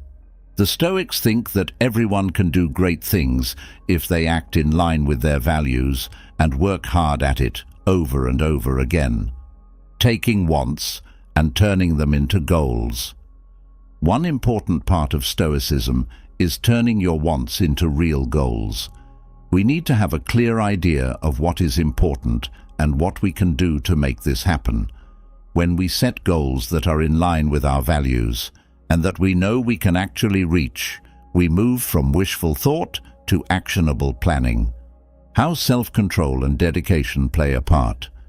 Self-control and dedication are important for the Stoic on their way from wanting to do something to actually doing it. These traits help us stay focused, get past problems, and keep going even when things get hard. Stoicism says that discipline is not a way to punish yourself, but a way to get freedom, the freedom to act in line with your true nature and get what you want. How to get past procrastination and inertia. Moving from wanting to doing can be hard because of things like procrastination and inertia. Stoicism helps us deal with these problems by telling us to act right away, even if it's just a little something. Memento mori, which means remember that you will die, is a strong Stoic concept that reminds us that life is short and that we need to live fully and act quickly. Actionable plans that you can use right away. To follow the conservative way of life, start by breaking your goals down into chores that you can handle.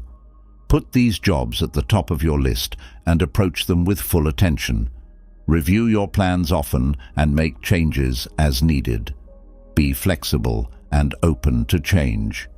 Get used to being accountable for what you do and be proud of your ability to make real progress.